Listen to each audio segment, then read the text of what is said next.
Oh, let me do And a we little are tweet. live. Do the little tweet, man. Yeah, let's Welcome see. to Hot Do a little Takes, tweet. everybody. It's Young Shiro and Skeleton Lipstick. We got a hell of a guest for you tonight. A person that we've been wanting to bring on for a very long time. I think it was actually your idea to bring on Jumper, but I happily 100%. co-signed.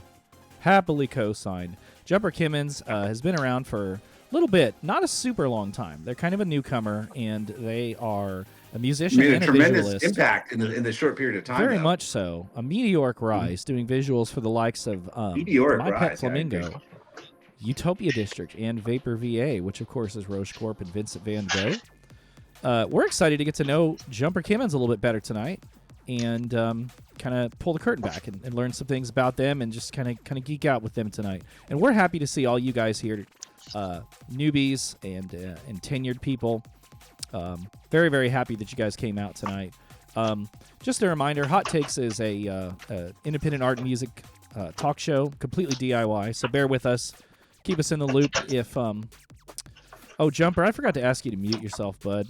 If you're hearing all those clicking noises, that's Jumper. If you could, just mute yourself really quick.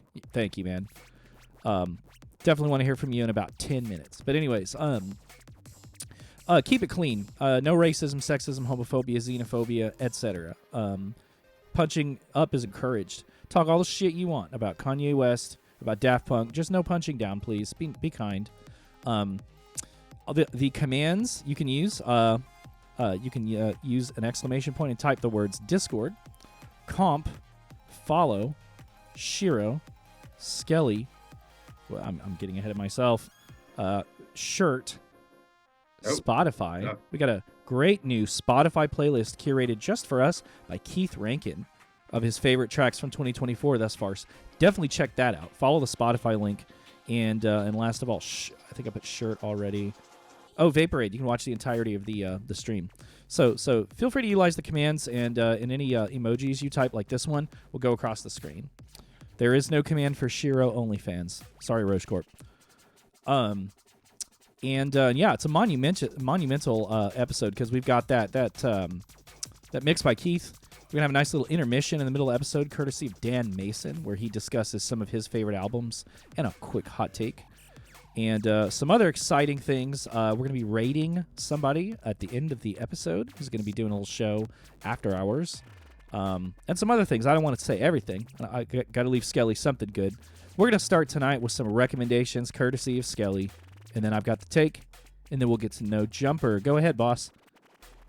All right, so recommendations for this episode of Hot Takes. Let's start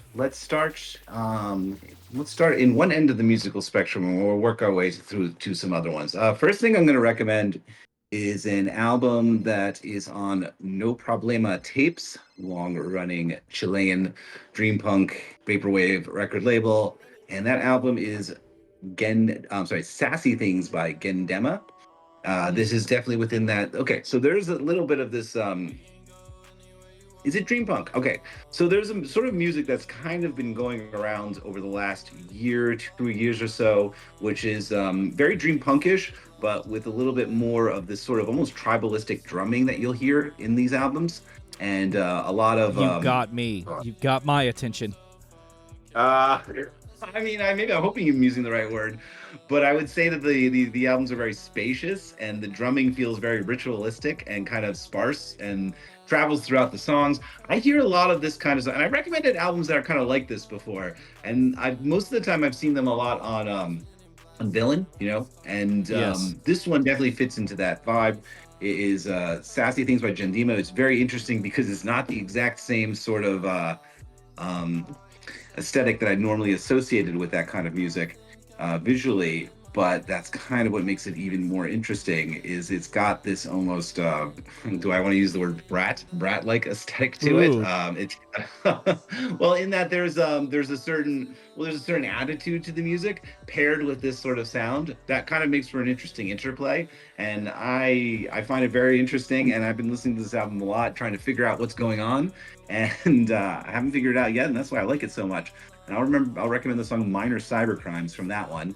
Nice. The next thing I want to recommend is one of my favorite artists, in the wave slash witch house slash ambient trap scene is Updream. And Nice. Updream, who sadly, passed away several years Yeah. ago, RIP of, which, if anybody is ever experiencing any kind of mental illness or suicidal thoughts, please reach out to somebody because you contribute a lot and we don't want to lose you. And sadly, that is why we lost Updream. And anyhow, it was, I guess, a little bit more music left by this artist. It was put out on an EP called Millennium. It's phenomenal. It's wonderful. Certain Degree is such a banger. I highly recommend that song, but I highly recommend everything by Updream. He's an artist that was one of the most talented people to come from that particular music scene, and it's a tremendous loss that they're gone. I mean, that's his music is the kind of music that even if you're not into that sort of sonic aesthetic, that I can play to anybody, and they're like, "Oh, this is really good." I'm like, "Yeah, he's really fucking Right. talented." He reached over to so many different other types of people who had no experience with that kind of sound or that kind of music, or didn't particularly find it interesting. They found his music interesting, and this EP is no exception. But don't just stop there. Just check if you're going to be checking out that EP, then absolutely go check out the rest of his work. Oh yeah. Updream, particularly Anthology Part One as well, and because he's just a phenomenal producer. Really, just these very interesting, haunting drums. I have so much attention paid to the timbre of the snares, and not just the snares, but when they will hit, there's like a million other, well, not a million other, but several other little snaps and crackles that will orbit around It's it very as it clean me. music. Wave It's music very is cool. That's the thing. It's very clean, very so you can cleanly hear produced. these tiny little crisps coming from it. It's very clean, but not in a way that's distracting or overproduced. Yeah, It's I He think it's was a good thing. magnificent. I think he was magnificent, and he was one of the first people when I was getting back into like Witch House and getting back into that music after a few years. Like that's what I remember, like going back to his music first and be like, oh yeah, this is like this is what I want to do. It's definitely one of the reasons that I changed some of my musical direction. I'd always planned to do that anyway, but I listened to a lot of Updream, and that was a big influence on me. Nice. Hell Okay, yeah. and last recommendation that I'm going to say, well, I just went to go see our dear friend James from Male Tears play recently in Philadelphia. Shout Sold out. out show at Johnny Brenda's. Congratulations to James. I'd just like to say that I called this 4 years ago. I had told You everybody did. Male Tears is going to be big. I told James this. I told everybody this. And of course, as per usual, I am right. Oh, my predictions there always so on point, so crispy. What can I say? And this is no exception. Phenomenal live performance, phenomenal setup. Him and the band completely cultivated such a fun, unique energy. And this new album also cultivates a fun and unique energy. It came out in July, and I believe it's a Paradisco. Oh And yeah. this is really fun because it's really he's exploring a lot of his influence from Italo disco on this album.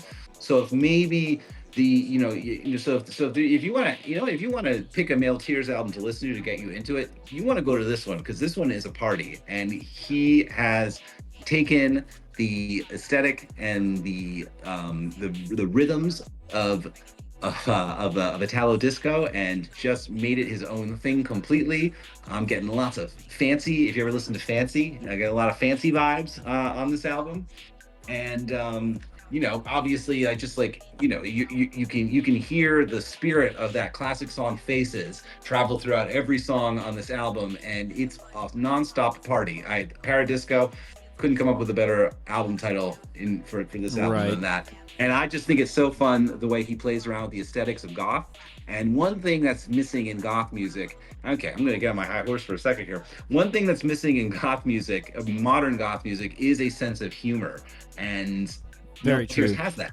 So many other bands are just trying to ape Cold Wave, and they're just doing like a fucking Peter Hook bass, and they're just trying to get their look down and their sneer down, and like just want to fucking put on their leather jacket and just like do this like very minimal production and think it's cool. Like, no, motherfucker, I know what you're doing. I know you're just I know you think this is easy and you want to look cool and your lyrics have no substance, but this is fun. And you know what? I don't see many other people doing that. I see a lot of other people just trying to create like, the same artist over and over and over again. You know what I mean? I don't even know. They just probably like I feel like I don't even know where they get their names from. Just put like the word like throw or murder or kill or A moon or something in lot of there, it and is like kind of samey. whatever man or priest, I don't know, and they just it's like this just it's so rehashed over and over again. But Male Tears fully stands out, and it stands out because it's got James, who's Yup. a creative, imaginative, funny guy running this thing, and there's sincerity to it too, and that's gonna be my other rec is the new Male Tears album Paradisco. So go check that out as well. Ladies and gentlemen, Okay, Skeleton Isaac, hot Lipstick. take. So we're running a little behind, probably because of the ads. Uh oh. But All I right. do want to at least give the time and attention to just some admonishment that I would give to some people. We're a DIY scene, and we have a precious few live shows and URL live stream events that we have that we share and kind of commune together upon. The fact of the matter is, it's difficult to break into a scene when you're new. And there's been some complaining online about people feeling left out, which is valid. But I just like to, as somebody who has been here for a long time and who went through a form of that, just kind of remind everybody that the best way to build community is to show up for other people, to celebrate other people, to do what Skelly just did and put other people on other people. And try to platform and celebrate people as much as you can. Just be their friends, hang out, talk about stuff. It's a lot of competition and it's a lot of self-promo going on in the scene, and those things are fine, but a lot of people just kind of see right through that. Unfortunately, when you don't participate in a group and until it's time to plug your own work, check out your friends' music, and talk about yours like organically, when it comes up. I'm not saying you don't ever show your work or but there's a time and a place, and people are nuanced. You gotta make sure that you participate. I'm not on a high horse. If I am, I'm absolutely happy to get down. I'm not the arbiter of anybody in the scene. I'm not even big. A lot of people don't know who I am, so you can take my words with a grain of salt. But I screamed into a void for several years, and partially thanks to this guy over here, started to enjoy a little bit of recognition and participation, and just making friends. The thing that's always worked best for me is writing people sweet notes and sharing their work, and just getting excited when you like what they do, and just being friends with people. So, in summary, the best way to get involved with things, if you feel like you're an outsider, is to just participate and make friends and platform and celebrate other people and bring up your own work organically. The fact of the matter is some hard conversations need to be had about if you feel like you're constantly being admonished by other people in a space. Keep in mind that many people wouldn't take the time or energy to put themselves out there to tell you, hey, some of your behavior is kind of off-putting. They would just ghost you or ignore you, or ostracize you. If somebody sends you a DM and says, hey, this behavior is off-putting, listen to them. They're not, more than likely, they're being a homie. They're telling you you've got asparagus stuck in your teeth. They're being that person that said there's toilet paper hanging out the back of your pants. Your fly's down, dude. They're trying to be nice. So listen to people. If you get admonished, it hurts your pride, I know, but just listen. Take the, especially if you hear it from multiple people. Come on, just try to better yourself. Do you know what I mean? This scene is very forgiving. Honestly, we want to give everyone a fair chance, and if people were being douchebags and just said, you know what, I don't know why I was behaving that way, I'm sorry, we'd probably be like, honestly, maybe not everyone, but I would probably be like, you know what, I'm happy to give you another chance. Keep in mind, this is the last thing I'll say before we go into Jumper Kimmons time. If you're being cast out of various social circles regularly, what's the common denominator? If you're surrounded by assholes, everyone's an asshole, maybe you're the asshole. And that's hard to say. But sometimes you just got to ask yourself, what is it about my behavior that's so off-putting that people don't want me around? Ask them. They'll probably tell you, because again, this scene is more forgiving than most. I know, hot take. I'm not trying to be hurtful. I'm just saying we care. The best way to get your project off the ground is to be positive and network and celebrate and put people on and make friends. And when people tell you, hey, something you're doing is rubbing people wrong, just please listen. It will resolve itself probably faster than you think, and you'll more than likely get another chance. It's important when those people go reach out to you to listen to them. Anyways, that was long-winded, but hopefully that reaches somebody.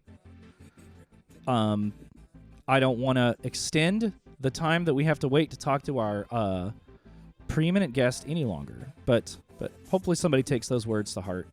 And if you'd like to talk at greater length, if you feel like one of those people, you could talk to me. You could DM me. Anyways, Jumper Kimmons is a friend of many, has delivered some great work for many people, not just at live events, but also music videos. Something tells me he did a music video for you, Skelly? He has yes, he did a music Hope video that's for not me a for secret. The next album. Yeah, so that should be coming out soon. Now that the album's, I guess the digital version is out now. That's right? Yep. Okay. Yep. He's done my visuals, did a great job. Every conversation I've had with Jumper has been slightly terrifying due to his bright blue eyes, but also very fulfilling. Everybody in here probably knows him, so let's go and just bring him on. Jumper, why don't you go ahead and unmute yourself, bud? Let's get to know him better. Let's get to know him. Guys. Let's get to know him better. There he is. Hello. Hey, all right. Hey. Let's get to know him better. Man? Makes me blush. Happy to hear you. Happy to have you here. Happy to be here. Thank you for having me. Well, we will. I'll let you go ahead, Skelly, and ask the questions. Do you want to ask him about the take, or do we want to just get right into it? You know what? That's not a bad idea. Do you have any comment? You know what? I'm sorry. I do usually ask that. Do you have any thoughts on what I had to say tonight, Jumper? My name's Jumper Kimmons, and I'm the asshole. I think everybody needs to say that at least once. No, I really appreciate you saying that, because it's definitely been on a lot of people's minds lately in the past week or so, I think for a lot longer. And, I think the best way to build a community like we're doing is to just be open and honest. And I know we've had some people last year in the community, we've had like discussions of, do we say something to this person, or do we just kick them out of the group? And like, depending on what the person might be saying, sometimes you do have to cut ties, but I'm all about, I'd rather somebody tell me straight up to my face, this is what people are saying, take it, what you will. Mm-hmm. So yeah, thank you. I think it's very important, because you cannot change if you're never shown that you're doing anything upsetting, right? Yeah, that's absolutely. You have to give people an opportunity to get that constructive criticism. That area of opportunity needs to be pointed out, not in like a hurtful or prideful way. Like, I would never talk down to any of these people unless they were being hateful. Then I probably I'd just be like, man, fuck you, buddy. Thank you, man. All right, let's get to know Jumper. Go, Skelly. Let's get to know Jumper. Very, very eloquently put. So let's go back a little bit. So you have a pretty good. I've talked to you a lot, and you have an excellent, if I do say so myself, pretty excellent taste in music. And maybe I'm biased just because we almost like all the same exact things. But I gotta know where. But I gotta know, where does this start? What were you listening to when you were younger? What did you first connect with as a kid? Was there something your parents played, something you heard on the radio, something an older sibling or a friend played for you that just started to put you on this path of following music as an art form you were interested in? Because then we'll get to the visual after, though. Yeah, no, definitely. Everything starts with music for me. I'm still, I guess, music first. It started, I'd say, with my father. He's really good taste in music. Growing up in the 80s, he was really into, like early 80s, but he's into old school punk. And your father was into old school punk? My father was. That's pretty cool. Really cool. Yeah, wow. I know. Yeah, like What It's was he funny. playing? What old school punk was he playing? Well, so like, there's a band called Trusty that played a little bit with Minor Threat and Fugazi. Like they got signed Very to Oh cool. wow, we're a talking like Washington label. American Yeah, hardcore. Oh wow, and early so like 80, 85 stuff. Okay, wow. exactly, Oh, yeah, like the that's early DIY crazy. I've stuff. never met And anybody whose parents were listening to that. yeah, no, my dad was all into it, and it's funny because growing up I grew up in a small town in Oklahoma, and like nobody listened to that kind of stuff. It Yeah, was that's what I very was hard about to to find. say. Yeah, Geographically, where did the very CD cut off. come from? So my father was originally from Ohio, and then in the '80s he Okay, I see. moved to Arkansas. So that's definitely why. Well, whereas my mother's born and raised in Oklahoma. So definitely started with my dad. I got into the Ramones. Was probably I think the first band that I remember clinging to when I was like 11 or 12. Oh, wow. So That's really my dad cool. showed me that, and then I started collecting all their Hardcore. CDs. Yeah, I've always been into like tapes. Wait, and I have a cassettes. question. shout were out a lot Video were Train. other kids Yeah. listening to Thanks for the raid. this, or was it mostly just you in your neighborhood? Like, No, it's did you mostly find just other me. people? It was just you? I didn't start. Yeah, I started playing music with a couple different like younger guys. I like went to like a religious service or church too, but mostly it was me. There's like one or two kids at school, but it was pretty much I was an only child, and so some of my friends You like were an some only of the child. music. I am an only child. Yeah, still am. That's right. Yeah, I don't know. I Yeah. didn't realize that. Wild. Yep, that might explain a lot. I don't know. Yeah, it was mostly just me. My father and I bonded on concerts a lot. We'd go to concerts a lot together. So, like, he took me to see Social Distortion like several times before I was even 13. Like, I've seen them Mhm. probably 5 or 6 times, I think, total. No, I really didn't start. Question Yeah, for you once we're done getting through this. So I want to hear you keep talking about the bands, but I have a question coming yeah. up. Keep talking about the Uh, concerts first, though. yeah, concerts a big thing to me. I think I think I've been to probably like 70 or 80, like in total at this point, maybe more. That's awesome. But yeah, no, I love live music. I'm super passionate about. But yeah, it started with my dad. I got into music about 12, 13. There were a few bands that he showed me that he thought I would like, and I ended up like he got me a Smiths Queen is Dead CD. Wow. Like we collect CDs and tapes. The Ramones were a big one.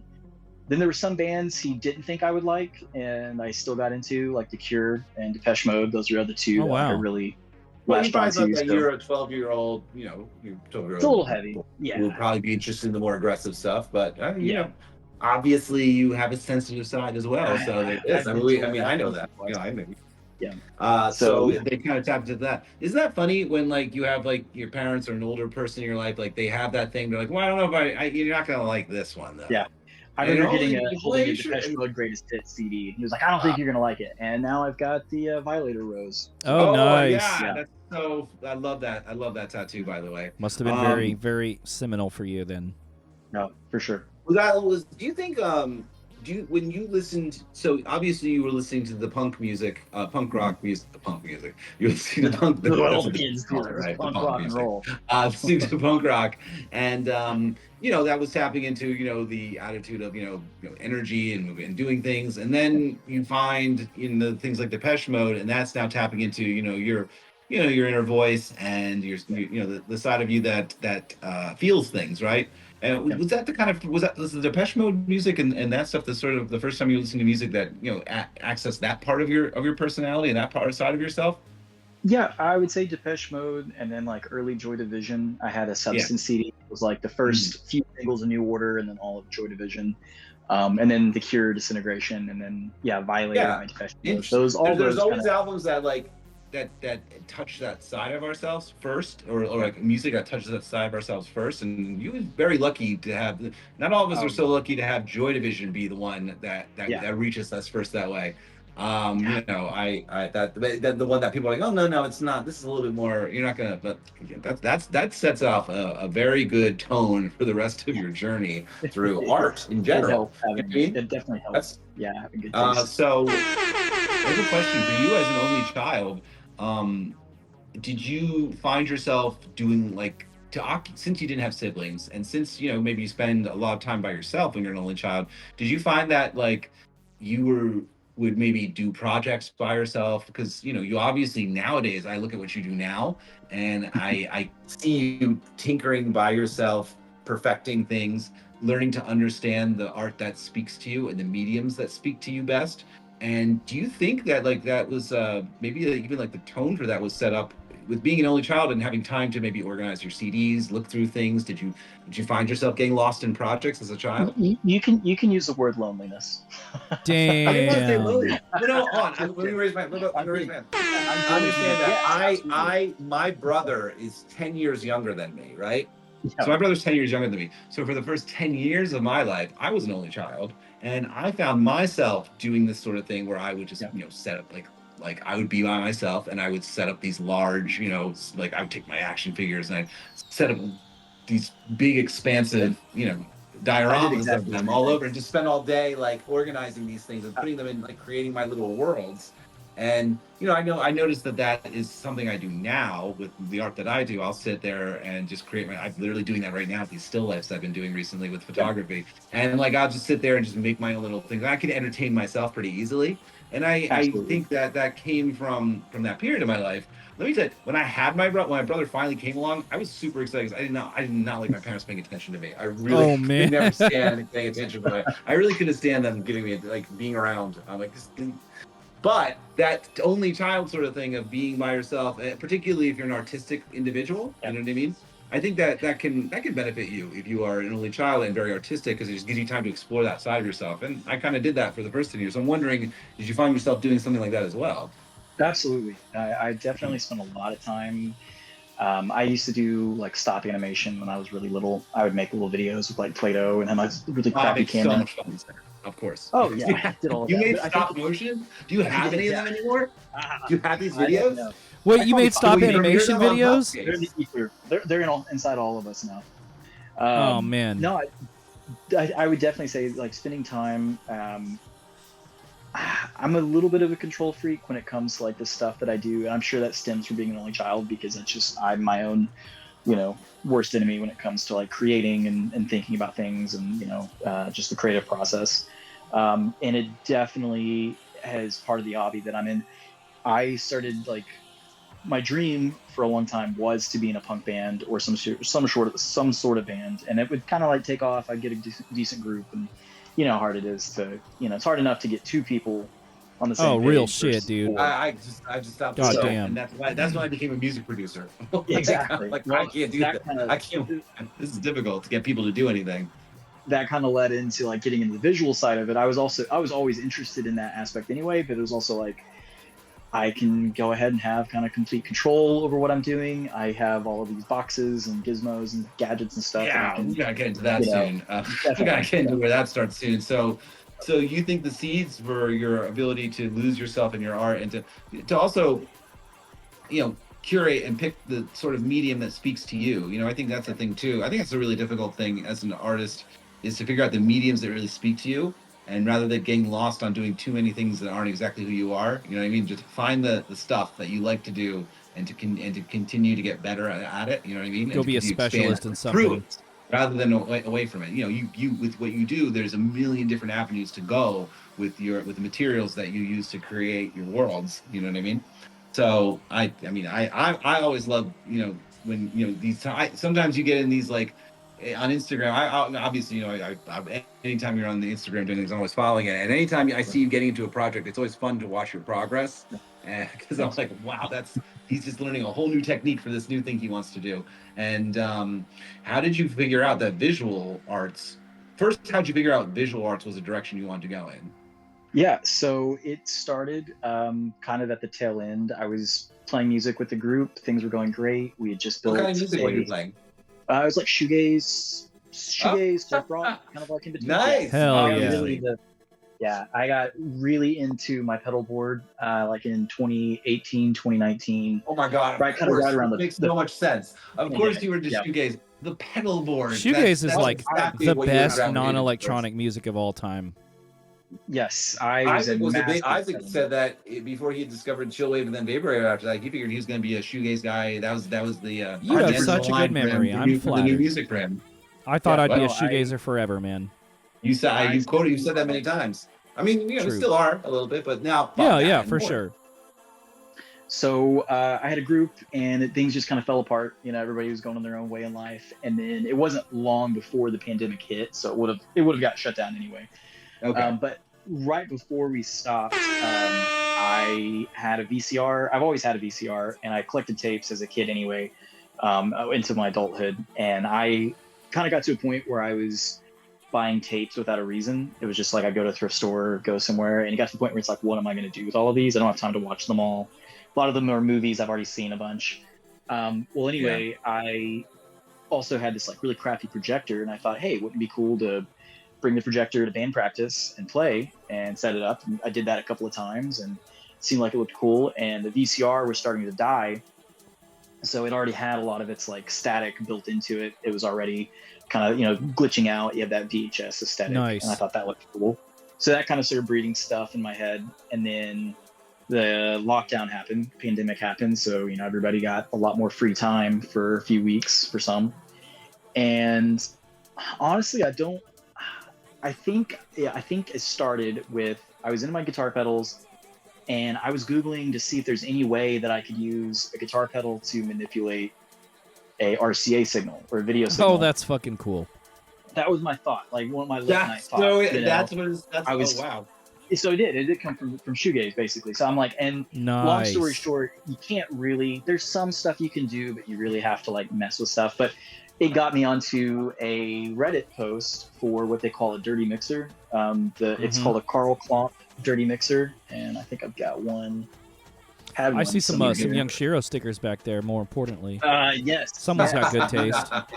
Absolutely. Just kidding. Honestly, I thought I had one. Let me see. It doesn't matter if I find one later. It's a little box that has a couple of potentiometers in it, and then video inputs. Actually, I might have it here.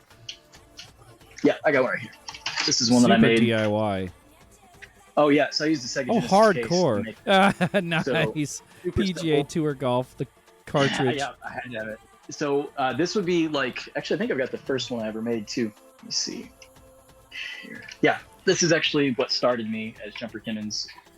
So I gutted a input switcher and then rehoused all the RCA into it. You kind of see the wires there. Yeah. So what this is, it's two inputs. You go one input, second input, and then the output. And then you're forcing the signals to blur together with a 10K potentiometer. So what I did is I had a VCR that died. So I desoldered the RCA video inputs and then put it in a casing and then wired it up. It's really easy to do. It's non-powered. That doesn't sound easy as all, motherfucker. You are Frankenstein. Yeah. You should see my soldering iron. It looks horrible.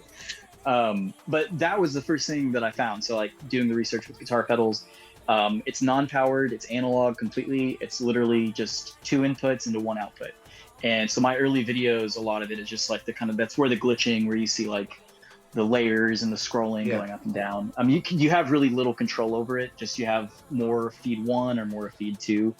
But that was the first thing that I got into. And then I started just messing around with VCRs and tapes. Then around the same time, I love to go to thrift stores. I thrift all the time. I found this tape that I've shown off a lot. All the time. How to style a scarf? Yeah. Oh wow, so, that is a treasure. There's a treasure you have there right here. There's a whole tape on how to style a scarf. Wow. Absolutely. Yeah, that makes sense. There you go. Nice. So I was at this thrift store, and it was for a nickel in the display case, and I swear there's a light shining on the tape, and I picked it up and I thought, this is the weirdest thing I have ever seen, and I was already collecting VHS tapes at the time, but then it kind of just sparked an idea like, okay, what other weird tapes do they have? And so then I started showing this at little house parties, or anytime we had dinner, like guests over, I'd be like, hey, you want to see something really weird? And we'd all watch it and laugh. Oh wow, what a wonderful icebreaker. Exactly. Right. But then there's also something I find just like inherently, I don't know, artistic and kind of like a romantic expression, because it's all of these 90s supermodels, or fashion models posing. Also the idea that YouTube is pretty much the need for any physical media like this. at a time, there are so many tapes on how to do anything. And there's an aspect of that, and I can get into that later of why I like to use VHS tapes. But to stay on track, so I started messing with the video effects box. I found this tape, and I thought, this would look really cool projected behind the band that I was playing in. The band fell apart, and then the lockdown happened. So I just started posting stuff. I made an account on Instagram, and I started with, it's still small, but with nobody that I knew. It was just kind of a secret. I didn't tell anybody in person that I knew. And most of the people that I knew in real life or IRL aren't really into this scene. I wasn't really into vaporwave at the time. I just started listening to George Clanton, and 18 Karat Affair was a big one. I started out, and then love 18 Karat Affair. Basically, whatever was on top of like Spotify. I think just like most people, I had a friend show me Floral Shop, Macintosh Plus, and so like that, from that song, I kind of got into the rest of it. But the connection with vaporwave and then the visuals that I do it started a little bit later. I just got into glitch art just completely on its own. There's a subreddit called Circuit Bending, which is technically what I do, which is where you open up a circuit board and you just mess with it. I went through a little circuit bending period, but I didn't pursue it as strong. And it's ironically, that's what I was doing before I started moving into lo-fi production. Oh yeah, I was doing. Did not know that. I wanted to. It's pretty badass. I was trying to get into something that was different, and I was also interested in this sort of strange media. Particularly something like the Scarf video or like old commercials where they like. There's something very interesting and charming about like this like manufactured elegance, cheap elegance too, like where it is the models wearing the scarves, and they are like they have their they're making their triangles with their shoulders, and then like it's all worn out and it's still a cheap production, but there's the elegance underneath it, and that's a fun thing to try and capture that. I always liked the reactions of people in commercials, particularly in the 80s and 90s, to a product. Like gushers, the best thing. The stretch like this has like, improved my life tenfold. Like, oh goodness, the new Coke, and like they just big. They're like, it has brought profound happiness. The back of the room with their smiles and their reactions to things, and I always thought that was an interesting version of emotion. And I was like, well, that was like it's a little bit like when you would take the commercials and cut out the actual product and just isolate the reactions of the actors to something, and you're just getting the distilled version of that. It's always like a little bit unsettling, almost like a little Lynchian, and I thought that was really interesting. And then that's kind of what led me into finding the other people who did this stuff too. And I guess it doesn't matter what era you get into it, this is a familiar story. You have a Scarf video, and it's trying to move you toward and circuit. It's bending, weirdly apropos. Like I see why it works. So when did you find? So you found that you had a friend, or you had a. I'm sorry. So when did you start deciding you wanted to participate more in the community? I mean, now you were listening to some artists, 18 Karat. And for you, 18 Karat Affair. I mean, that's the guy for you, because he's doing. He's a tinkerer. He, sir, is a tinkerer. Did you watch our episode with him? I did actually. Yeah, I did, and it's one of our best for sure. It was one of the episodes where I was like, okay, I really want, because it was in 2021, and I'm happy to be here on the show. Like, it's a big artistic goal for me, which also I just want to say real quick for anybody that's listening, if you do art, you deserve to be here. Like, I really love what I do, but I'm all about the opposite of gatekeeping. And I say that because I remember listening to that episode in 2021, and I thought, I really want to be on this show. I want to do something that matters in the scene and the community. And, hey, here we go. Goal achieved. So I'm very proud of you here. But so, and also meeting Dennis, meeting 18 Karat at Electronicon 4 was like a massive thing to me. I got to talk to him for quite a while, a couple of times. So yes, his work, his style absolutely inspired me. That goes hand in hand with the Scarf tape. And it's funny because I got the Scarf tape before I even started listening to his music, and it's almost like too parallel. Cool. Like, it would work very well to the tune of 18 Karat Affair. Exactly. I got into, as far as your question was getting into live and getting into the scene.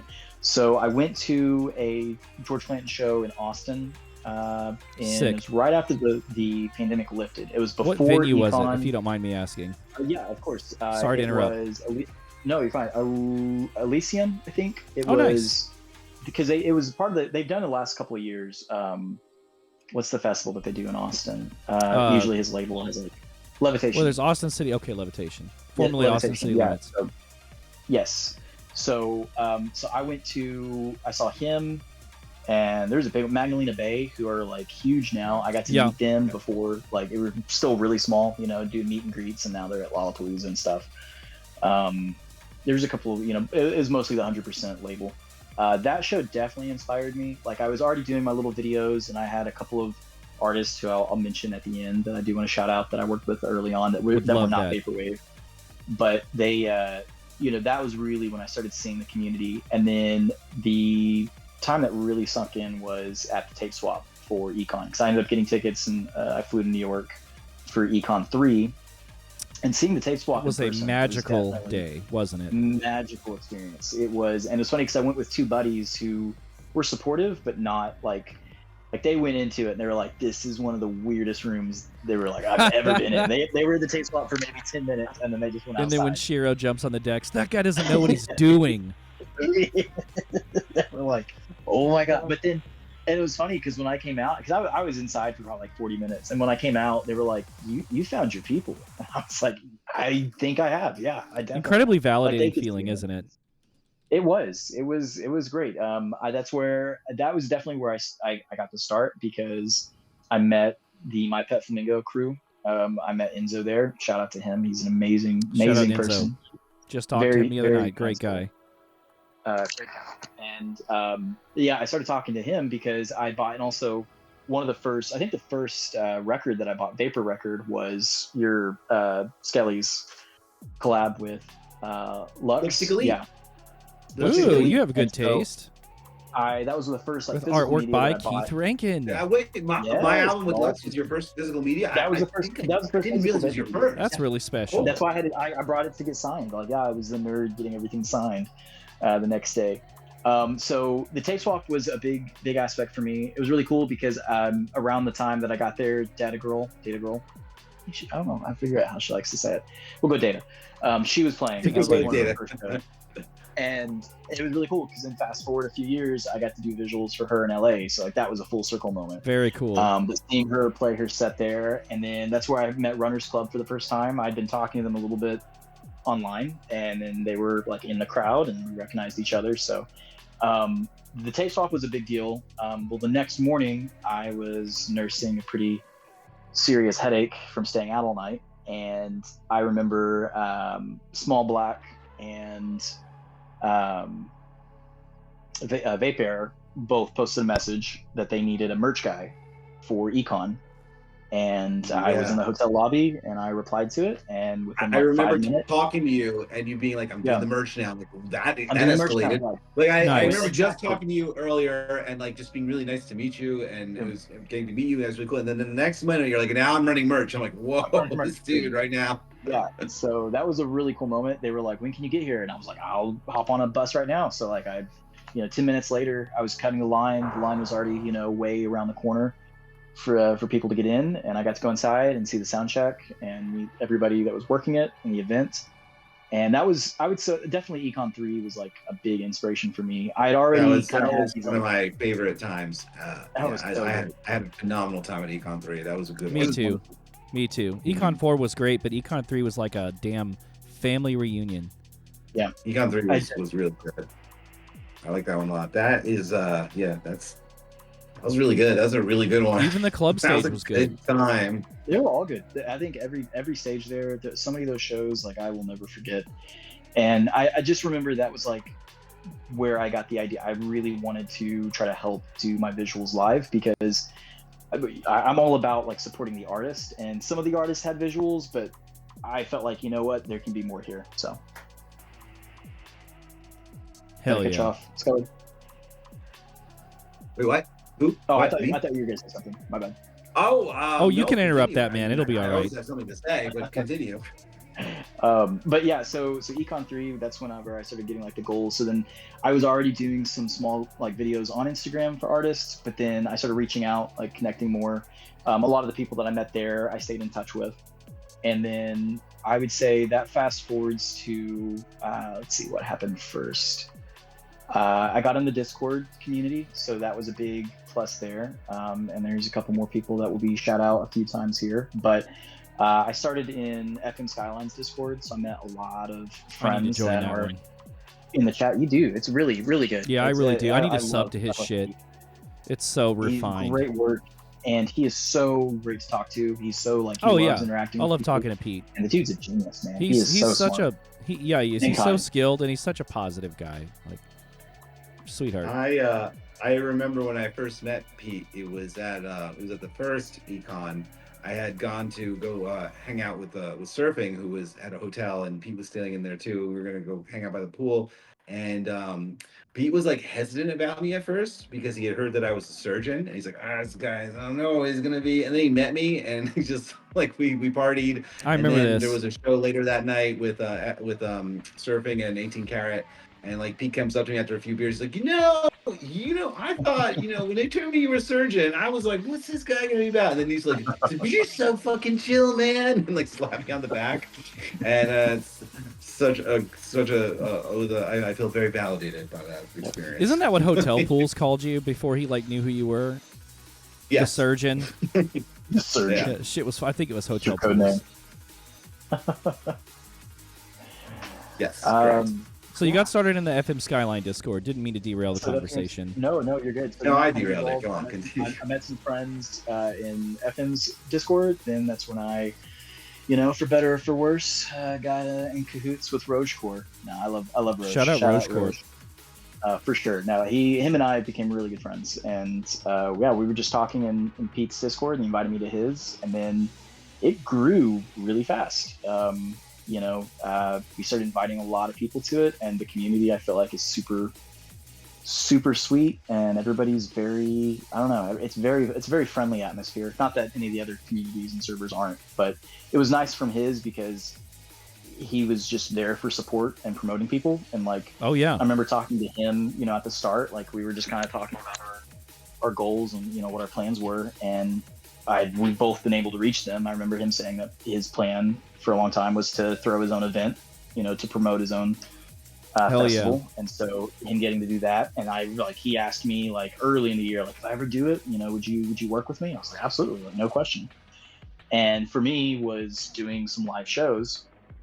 And so, yeah, I definitely owe a lot to Rogecore's Discord. Just not only meeting people, both, online and then eventually in person, but just the community support, feedback, just literally checking in daily. Like they're definitely, I know we mentioned mental health at the beginning of the episode, but that's something else I'd love to talk about later. Like I'm a massive advocate for mental health. Good. And Server definitely like helped me. Like, I know there's this like stigma of people like, well, if they're on the internet, they're not your real friends. But I definitely have leaned on some people that I haven't met in person. I may never meet, but like, you get these bonds with people and you realize that we're all going through the same stuff. It might be a little different, but we're all going through the same problems. So I owe a lot to the Discord community, and then definitely like artistically kept me going. Yeah. So then also that's the other thing too is making connections with people as much as you can, and not just like the like dirty connections where it's like, because you meet people in the community that's like, how can this relationship benefit me, or like what can I get out of this person or this connection, but just making honest connections with people, making friendships, having common interests with people. Because meeting Enzo and the My Pet Flamingo crew at Econ 3, that helped me know people for the Take Swap 4 and then Flamingofest. So it wasn't like I schmoozed my way in, but it was just having this connection with somebody, and like, they're following your work. You can DM somebody, a single or a song or something and kind of throw it at their face, but like having somebody kind of see your work through, a couple of months or, a year or so. Definitely really pay attention to it, Pay attention to it, and then let them see is this something that they want. So I kind of like kept me going. So I was making some videos for different people throughout the year, and then when I got, also shout out to Utopia District, Hell definitely. yeah. Indie Getting, Advent. Indie Advent, lovely person. I reached out to him for the tape swap and worked that, and then which I met you, Shiro, also I think at Econ 3 briefly. I believe so. I think that was like briefly in the crowd, but Mhm. working with Indie for the tape swap and getting to play in that really hot basement that like Oh I yeah. don't even know how many people actually were there. It felt full even though it was really small. And like there was no AC. I'm sweating like crazy with my VCRs and all my gear and stuff. Right. That it was after that show talking to Enzo, and then he's telling me about Flamingofest, and that was, so for me that was a big career jump there. So I think, hope that's all making sense of like Yeah. Yeah, the trajectory. timeline works for me. Yeah. So can Anyway. I want to ask some questions about your process. Yeah. Because it's, first of all, you really work specifically with the analog media. You work specifically with these tape decks and these CRTs. What draws you the most to working with that? Like, why are you drawn to that? Why are you drawn to this process of making the videos as opposed to other versions, other ways? So I would say I've got two answers to that. One, I'm broke. No, I'm just kidding. It is. I started out. I'm very much like. I feel like necessity is the mother of invention, right? That's what they say. So it started originally. I had all these VHS tapes I was collecting, a couple of VCRs. What can I start doing with this before it becomes like? When does a hobby become an obsession, become hoarding kind of thing? So Very good that happens to me all the question. time. I don't know. The It lines starts are off always as a blurred. hobby, it becomes something more. So it's I was like, gonna say if I'm those just cameras collecting and though. voting- Yeah. For me, Yeah, you're not playing about that photography thing. I'm never. I saw your story. I don't was play like, about God anything. damn. I do something. Yeah. It's Yeah, gonna- no, you go full I tilt never into play. it. I don't daydream. I plan. Yeah. But no, that happens to me where I'm like, well, that's why now I'm like, when I get obsessions and I like start to really fall into a certain medium or art form, like I formed an LLC, and Yeah. I have an You just arts and claim all media that LLC shit. because I didn't do this shit when I started getting into synthesizers, and now Right. that turned into skeleton lipstick, and I didn't do this shit when I was like thinking about DJing, and that turned into all the parties that I do. But I'm fucking not gonna let this one go by too. So I formed Smart. the LLC as an arts and media It's just company. you just evolve. I put the music under that and the DJ stuff under that, and I'm putting the photography under that as well, so I can write that off on my taxes. So that's Sick. why I can now. Yeah. So Anyway, for me, like no. Like I'm gonna not lose money this time. well, that's the other thing too. So like for me, like yes, I still like love music and I love making music on my own a little bit here and there. But it also came down to like how much free time do I realistically have? I am a father and I am working full time. I always have. So it's like it's Yeah, how do you hard do enough this? to maintain a How do band. you get lost in these projects? Like, Yeah, exactly. Right. Yeah, do I you have sleep? very rarely. Yeah, I sleep Damn. more now, but no, I usually don't start working like creatively until probably like midnight. I'm a night owl. Yeah. So for me, it was like I can't balance music and get into another hobby. And with the pandemic anyway, I wasn't around a lot of people anyway. So like I just kind of shelved the music side. I made something I was happy with, and I kind of got it out of my system. More ambient stuff, and that also like I was getting into like more ambient music, and that kind of transfers, Hell or yeah. it's parallel with like the ambient artwork, and also kind of like the chill music, with some vaporwave, especially like the stuff that's looped or like real simple. So when it comes to the equipment that I use, I was like, well, here I have all these tapes. I already like I've got the scarf tape, like I've got this inspiration to start finding stranger tapes, or like I don't collect movies anymore unless it's like a really really obscure one. But mostly I'm looking for like DIY tapes, fashion tapes, documentaries, anything that's odd. Anything that's not. the fashion tapes must be Deep such cut a shit. wonderful Love find. finding. Yes, Because just like you get the attitude of the models, you get the designs of absolutely. what they're wearing. There's so much to work Oh, with those. I bet. and Right. so with the visual side, I had a couple of VCRs, and then I started getting into circuit bending, and then that's where it really took off. And so then I felt like I could commit. One thing my dad did say whenever he bought me an instrument when I was 13, he said I can pick out any one instrument, and he kind of like encouraged me to pick up the bass because he said, and this applies to my artistic career. He said, in life, always try to find your niche. He said, find, one avenue that you don't see a lot of people doing, something that you enjoy, and just stick with that. So like I got into playing bass, and I still do.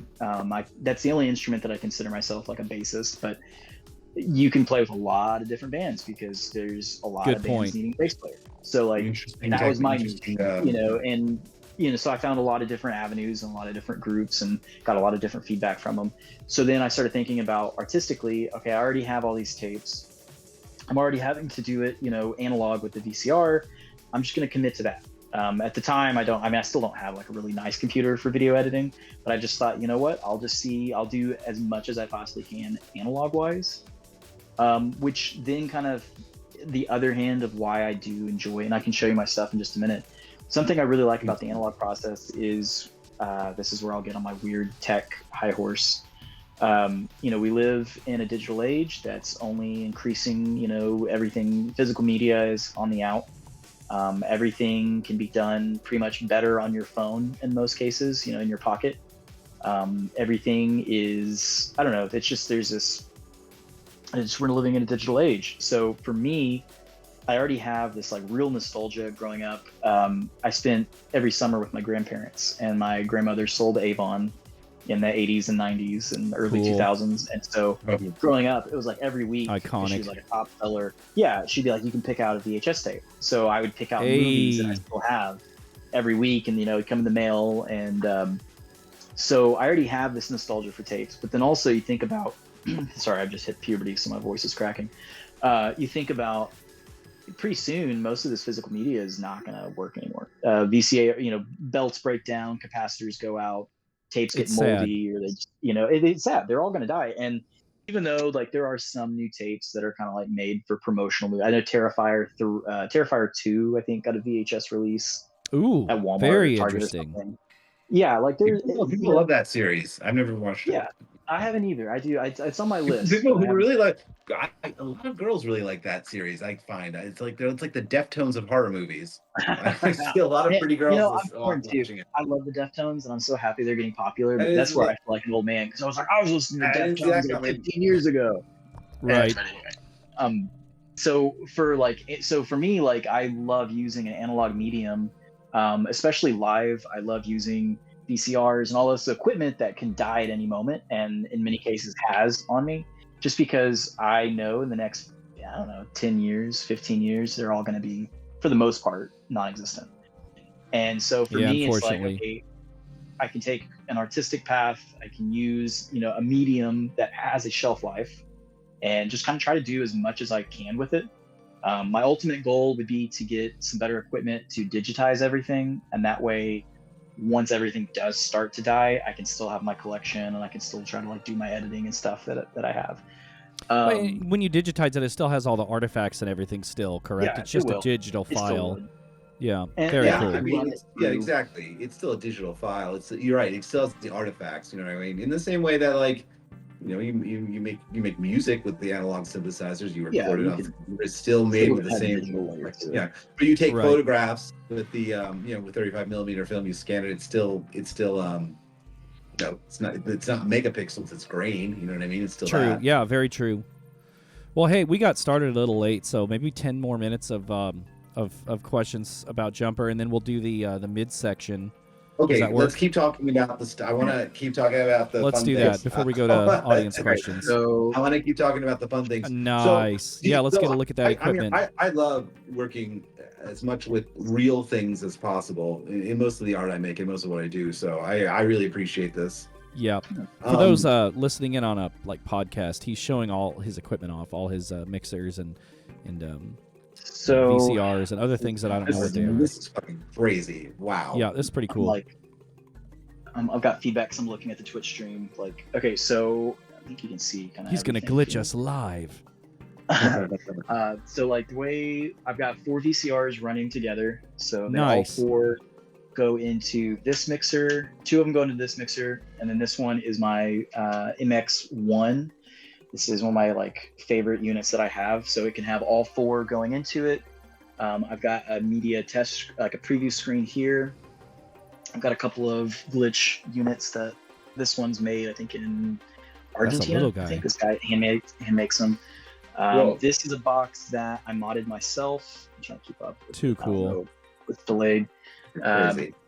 So this is a title maker that I bought during the pandemic. Oh, nice. I paid like $25 for it, and now they go for like $100 because everything goes up. But what I did, you can kind of see on the back here, I modded after a 6-pack of PBR and staying up all you night. have good taste, I sir. found this one switch. You added that little switch back there. You can see the TV now. So I don't know how much the delay is. Can you see the TV? Why Jaws is playing all the time? Okay, yeah. So you see how negative reality? So that's from wow. That's the switch that I added to this keyboard. Oh, nice. Wow. Kind of like inverts the colors a little bit. So, but not really. When you made the music video that you made for me that will be being released soon now, the album's out. Were you using this? Yes, I was. Yeah, everything. Because I recognize these, like I recognize the things that you're doing, kind of in the video you made for me. Yep. No, everything I do, all of my videos, the only digital editing that I do is I have an app on my because I record on my iPhone right now. I'm planning on getting a new actual camera. But what I do is it's called a Splice. It's like $10 a month. I use Splice, dude. No, I know about Splice. Great. If you see any of my fun videos, if you follow my Instagram, if you see a fun video, I've made it with Splice. Yeah. Okay. Yeah. So so that's what I use. I just load everything into it. I just choose 4x3. Little camera tour and the little preview for my photo fucking Instagram pages. That's all made with Splice. Splice is great, and I just do it on the fly. Exactly. And that was my thing is I needed software, like something I can do on my phone. I can do on a lunch break. I don't have to carry around a computer, exactly. And I can just record live. So everything else is analog. The only thing that I do digitally is I'll edit. No pun intended. You'll organize. You'll organize with it. I'll organize it. I'll move clips around. That's kind of like the same thing. Even with the music, I do that too. And even with the music I make, like most of what music that I make is with synthesizers. It's organized on Ableton. You know what I mean? Yeah. And I have some plugins, and of course some plugins too. But like the actual stuff, like it's like I use a lot of this. It's so much better to organize. But like I like having the raw materials come from something that exists in reality. It feels interesting. It's interesting for me at least. I love the pixelation that you're doing. I think that's my favorite. Yeah, I love this pixelation. Might be the gamer in me, but the pixelating is too cool. Yeah, man, it's so smooth too. This looks great. Thank you. So I've got this. And this is you're just doing this on you're just kind of like jazz right That's now. What this just kind of like a stream of consciousness. This is cool. This is like this is some exclusive content right here. This is just him. Hell this is not him even playing. Hey, I have a question. How do you do these videos? Do you plan what you're going to do, or do you just see how the music sounds and let it move you towards what kind of effects you're going to do, or how are you going to organize it? How do you even pick the media you're going to use for stuff? Let me get this back here. So that's another aspect with the process. This is where I'll get all artsy fartsy. Please, God, get artsy fartsy. I love artsy fartsy. Let's go. Hell yeah. Begin, friend. What I like to do before projects, like I'm working on several sets for a festival that we've announced and that we'll announce again coming up, URL stream. What I typically do is I'll get the music first from an artist, like they'll email me their set, however many minutes, depending on what I'm doing. I like doing URL sets because it's a little more free form, but like the way my process, it's very like stream of conscious. I think one of you said that, stream of consciousness. I'll take like 4 to 10 VHS tapes that I think might look good. I try to pick out something that has nature on it, something that's got like models or, like workout tapes are good because it's usually close-ups of people's faces. And then just whatever else I think I can like merge together, pop them in a VCR. I set my phone up in front of the TV, turn the lights out, make sure there's no reflections on the TV. I've seen these. And I'll just glitch for, usually about 30 minutes to an hour. It's fun. It's like watching somebody DJ. Exactly. Like, and I don't know. And then sometimes I'm like, I'm not really getting anything on this tape. I'll pop it out, pop another one in.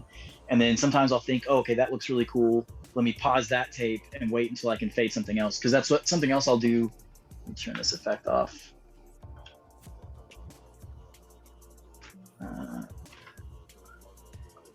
I use the fader with the mixer to overlay two different. Nice. I can't really see very well. With It's the literally camera, like but now it's he's on. beat matching tapes.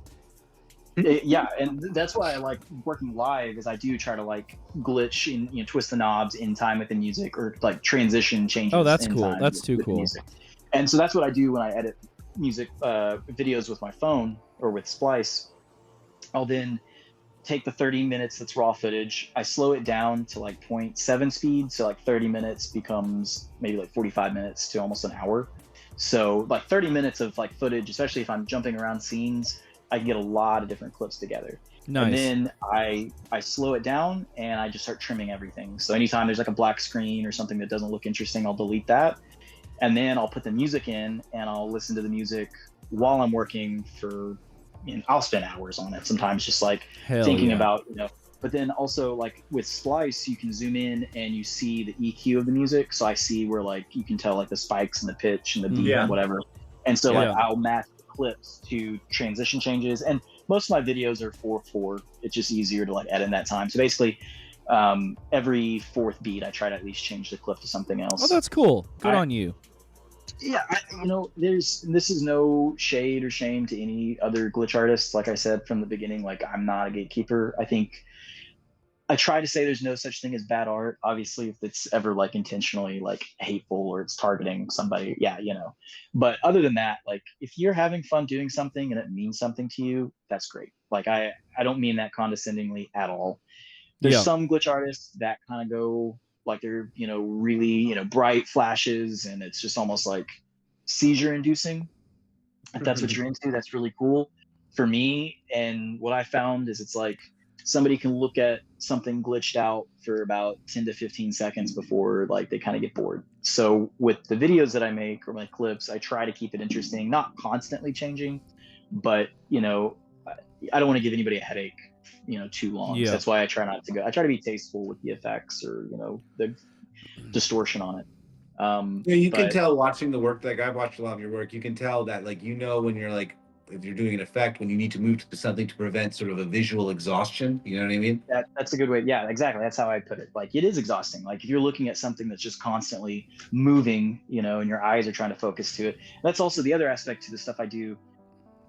I try to find, connections and overlaps on things that are completely, I try to find dots. Like, what did I say? I try to connect dots that I don't know are there, I guess. Is the way I'd put it. Like, I like that. I'm looking for different points that I can, like, as I'm reviewing the video, think, oh, hey, that looks really cool. Yeah, it's like pre-queuing a song.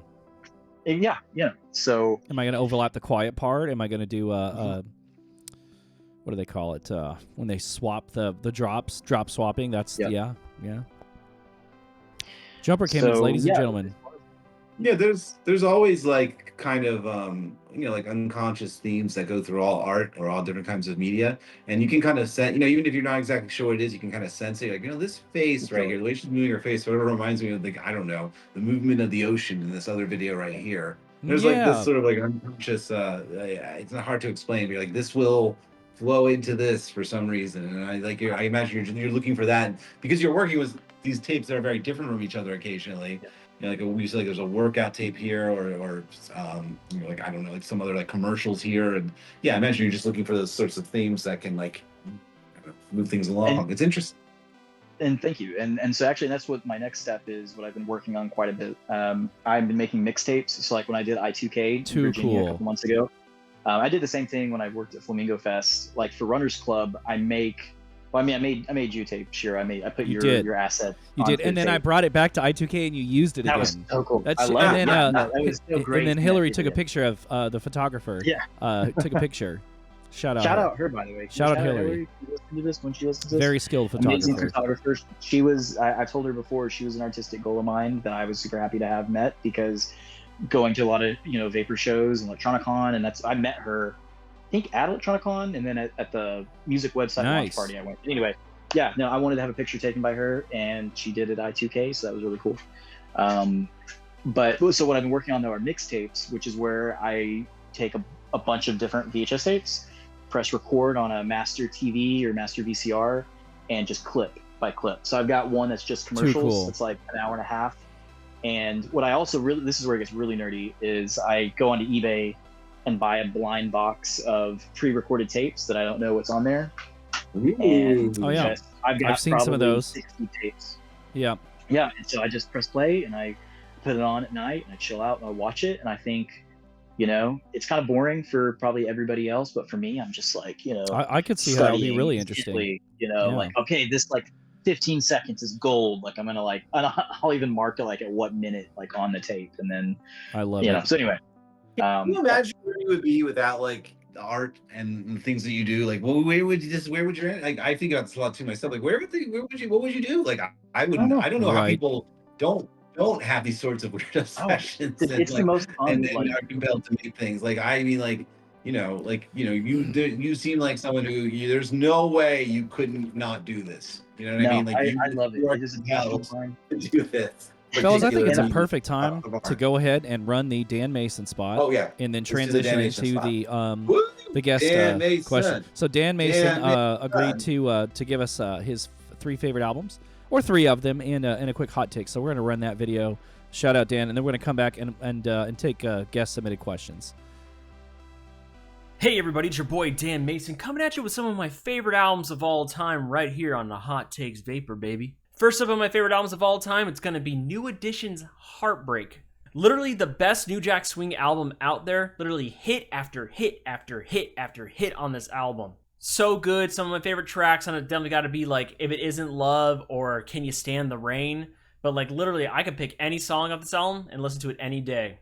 Next up, I got American Football by American Football. This album changed my goddamn life.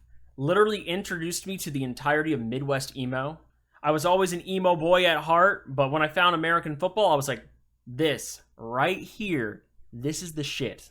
From the twinkly guitars to the beautiful lyrics and singing and just the chill vibes of the whole thing, it is just a wonderful listen from beginning to end.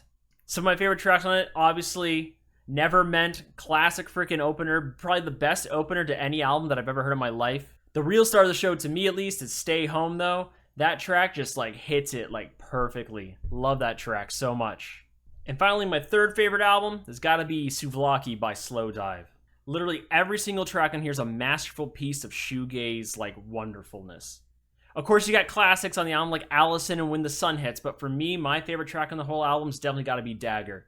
I don't know. That song just really hits like right here, like a dagger. You know what I'm saying? Get it? Oh.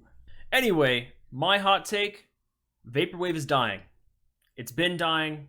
It's been in decline for a long time. Doesn't mean that we need to stop making music in it. Doesn't mean that we need to stop releasing music in the genre.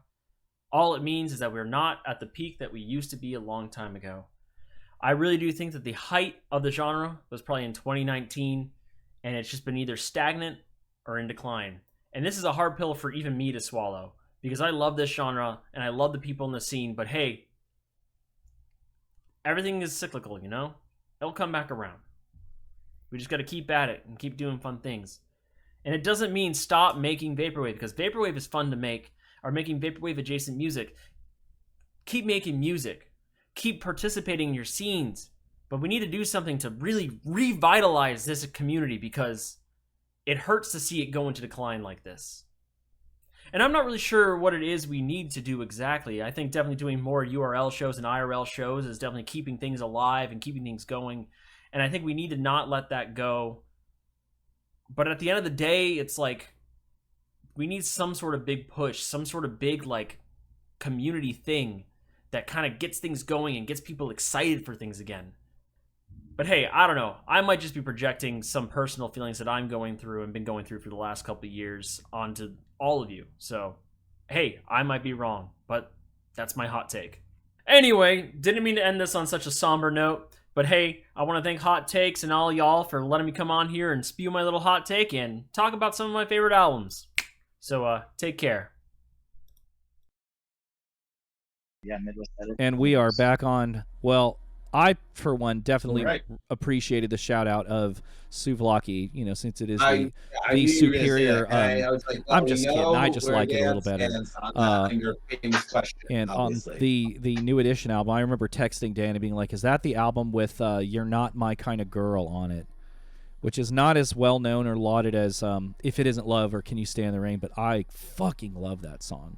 I need to hear the full album. We're going to go ahead and thank you again, Dan, for that. Appreciate that. We're going to go ahead and open the pit up for questions. We've already got a pending question from a Mr. Heaven Sample. Great guy and friend of the show. Jumper, what's your dopest tape? And while you answer that, guys, blow that chat up with questions. Dopest tape. Well, I would say one that I just bought. I haven't posted about it yet. But, while you guys are going to parties and living it up, I studied. I'm studying the blade. Can you describe that for people that are listening in via Mastering podcast? the Samurai Sword. Mastering the Samurai Sword. So this would be the dopest tape I have. And I'm just saying fuck this right yeah. now. There is BC, there's Jumper before this tape and there's Jumper after it. Oh And, my God. The watershed. I have moment is actually- you got a that lot tape. coming to you. I got have a a lot of very people dope who- tape that I I got know. from you. I'm trying to see if I can see it. Maybe bring it in. I don't see it. So one of the cool things that Jupiter, if you guys know Jupiter from Utopia District, was talking about, is the fucking VHS tapes that were for like promotional stuff. And I remember you had a promotional tape for, I think it was Banjo-Kazooie, the Yeah. N64 platformer. Yeah, that's a real game, Skelly. I'm not just making stuff up. No, I know, Banjo. Look, I understand. I don't play video games. I do Scrimblow know- Bimblow I'm 2. familiar with the I word have Banjo and Jumper- Kazooie. I Is was it like- one guy? It's a bear, right? It's a yeah. Okay, he knows. I was like, that's so knows. cool, and he's like, He "What's your doesn't- address?" I think, well, here's the- I did And the he other sent it day, to just me. to read- You like video games? I'm like, I do like. I was play drunk them. as a I think they're motherfucker. very I'm sorry. beautiful. I just. Did I you, can't- did you even try? I'm like, just don't do it. well, okay. So yesterday, and I'm not trying to make this about me, but I was drunk as a skunk, and I was replaying Paper Mario knew on you my were- CRT, and I was just on cloud 9. I was like, I'm having the time of my life. I'm That's- remembering that's 8th awesome. grade. I'm enjoying everything. How can you not like this? And you were just like, oh, I do. I just, like you know. them. Like what? So I I'm do. blowing I up just- Skelly's I text. don't like video Like, games. why don't I'm you the like person video who will games? watch you play and cheer you on. I'll watch the playthrough. Okay, so Rose just pinned a question that I was too I busy. had a relationship end because Oh, that's I a wasn't really good great- at Mario Kart. Not Mario Kart, the Smash Brothers. That's what it was. Oh, You and Pete with the Mario Just- pronunciation. Mario. Mario. Video Drum TV with a banger question. Another very skilled visualist and lovely person. Video Drum Love TV. video. Question for Jumper. What helps you with writer's block? First of all, I love you, Video Drum. Thank you for tuning in. He's great. I love Video I've worked with him. Video 3 Drum times really is now, great. And he's amazing. And Yeah, Heaven Sample sure. too. Absolutely, he knows he is. But Video Drum, for me, I get severe moments of where I think like nothing I do looks good. I almost get like anxiety building up to when I need to record. For me, I'll go to a thrift store, and my goal is to buy at least 2 VHS tapes, whatever, like not leave the store or not leave the day without 2 tapes. You're gonna find And something. I'm gonna find something, and I put them on and start recording. That's how. Because Sick. You're any gonna get time some raw material. Right. You It's just fun. find Yep. some shit. You do some crate digging. I just find it. And my rule is I have to use what I bought, because what happens is I've got Yeah. such a large collection of tapes. I'm like, this would be good or that would be good, or like I really want to keep using this one, and I ended up not doing anything or nothing productive, or it's the same stuff that I've already done. So I would recommend going out. I would say the same recommendation if you're sampling music too. Go buy something and make yourself use it, and that's what I've been doing. And I try to limit it to like 3 tapes max. That way I'm not still adding too much to it. But yeah, basically just trying to connect something. I think that's a good rule to have for yourself. Is to like, if you're gonna get something, you got to use it. You know what I mean? Yeah, that is a very good rule. That same rule for Don't myself. just Like, hoard.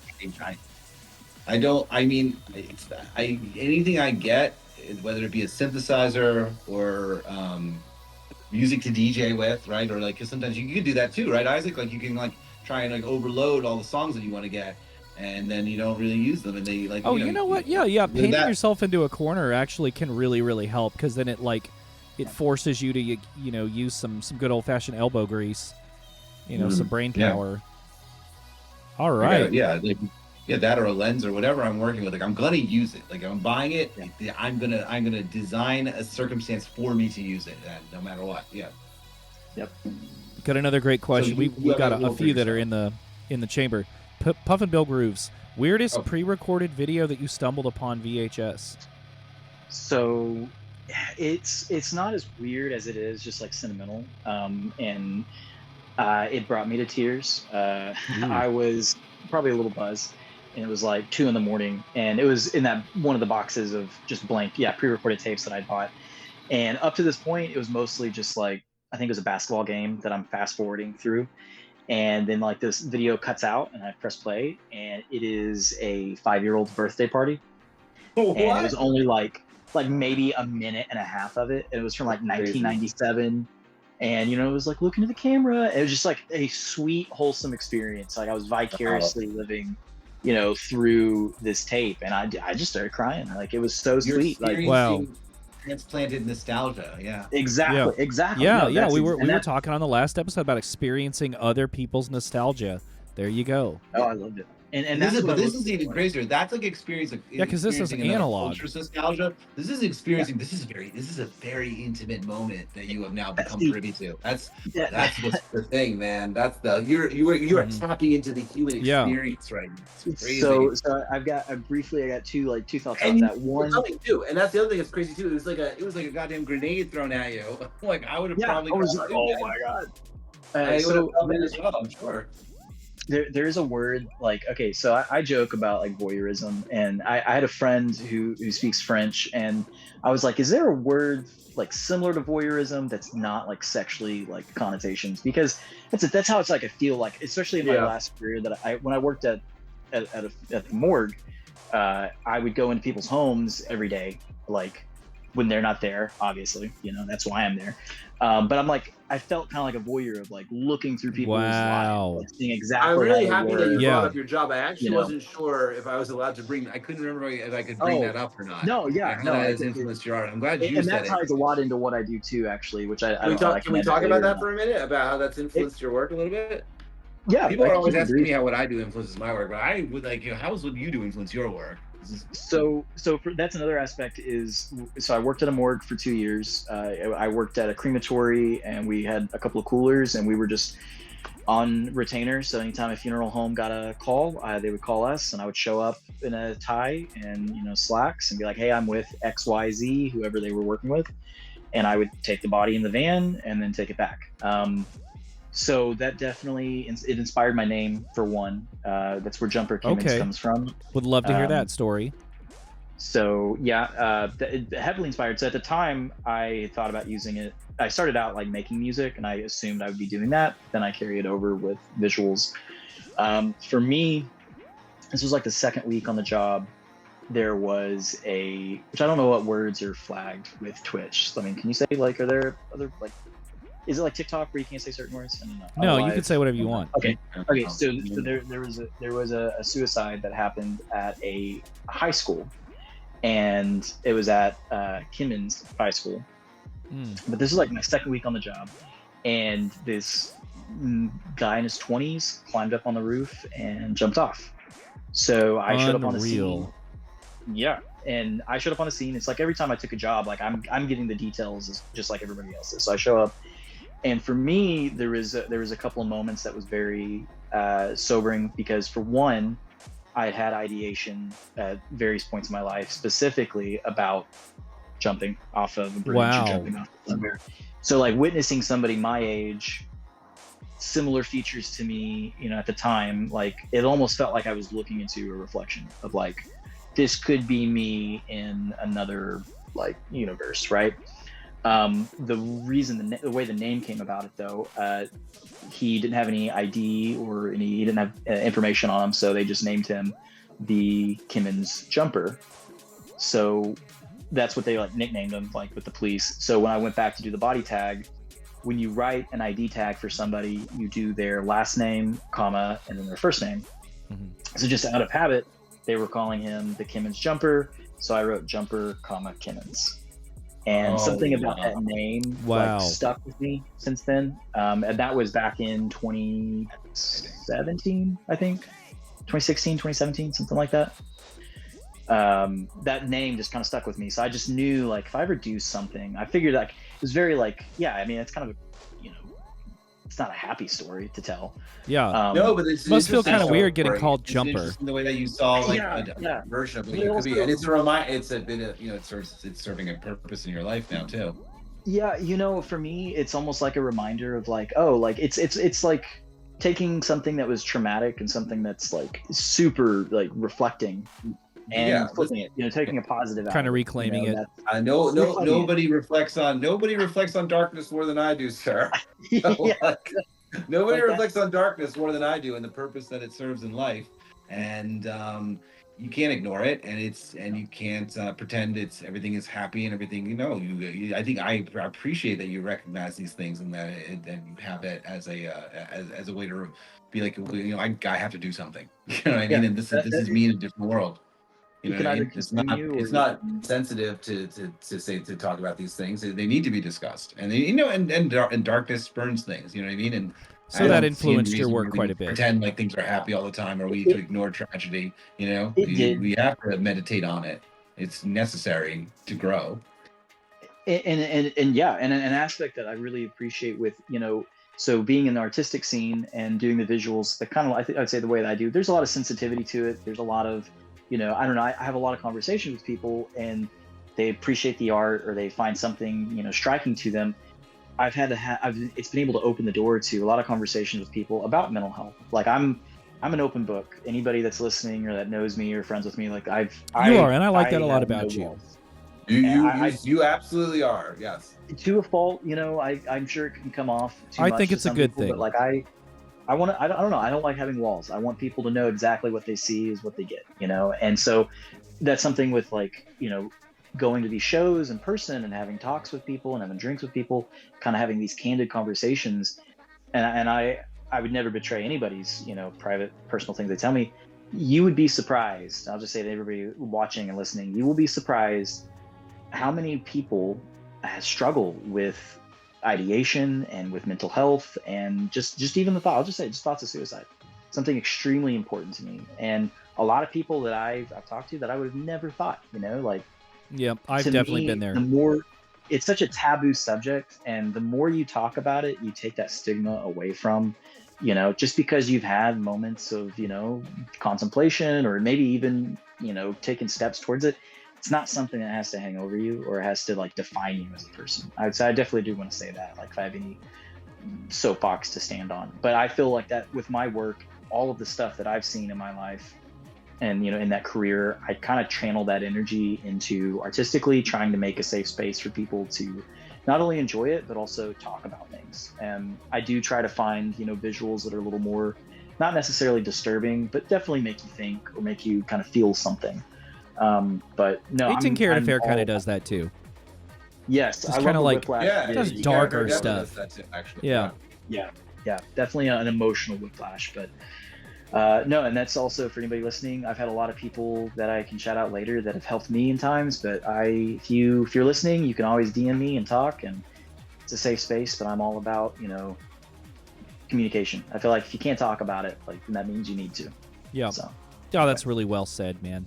Gosh, I feel so bad changing the subject. But we got a great question in chat by Pacific Plaza. You can go back to the questions about that. We certainly can. Able to take that brief interlude right there, though.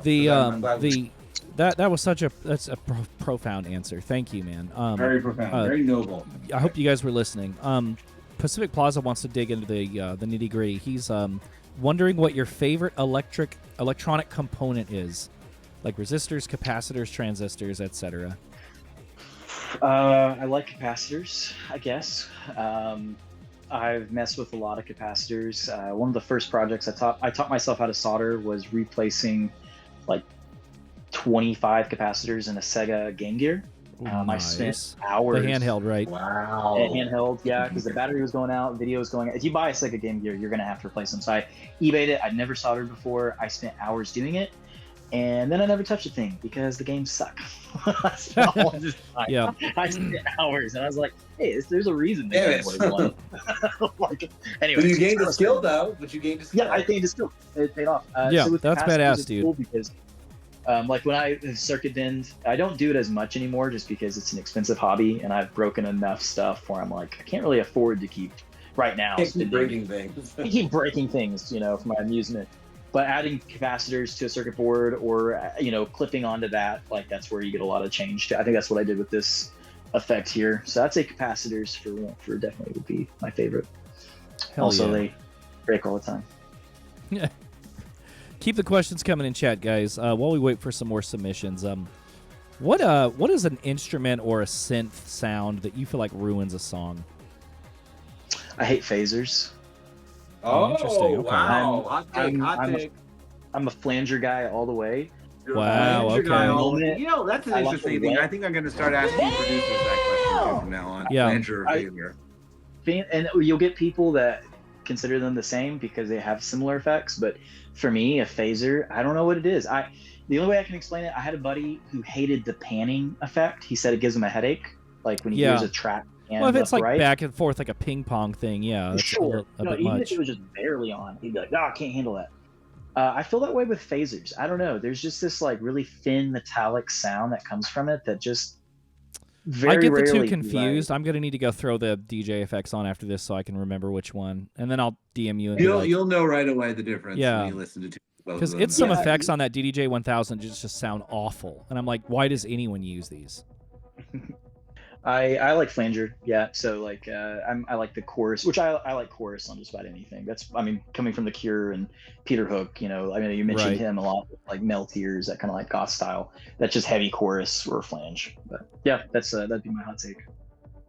Hell yeah. We got a question in chat that got pinned, but I'm like trying to scroll and find it. Oh, Puffin Bill Grooves again. Have you ever circuit bent toy keyboards?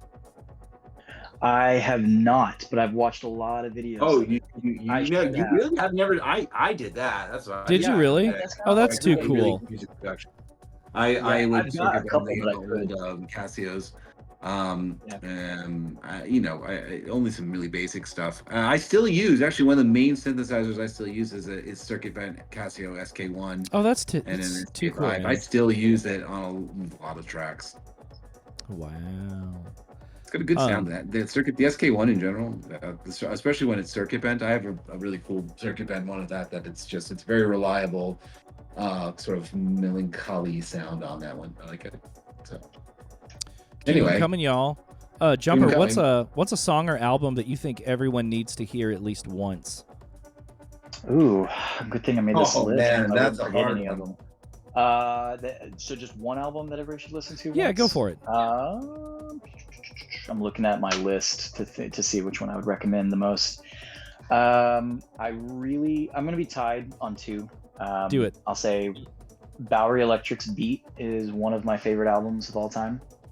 I think especially if you want to get into lo-fi ambient drum and bass beats, or not even really drum and bass, like literally a drum set and a bassist, like not drum and bass like the genre. But there's a lot of really good ambient looping on that album, and really simple drum sampling, and like really just quiet vocals. It's one of my favorite albums of all time, and the very final track, Postscript, is like a 15-minute loop. It's like kind of like a tape loop.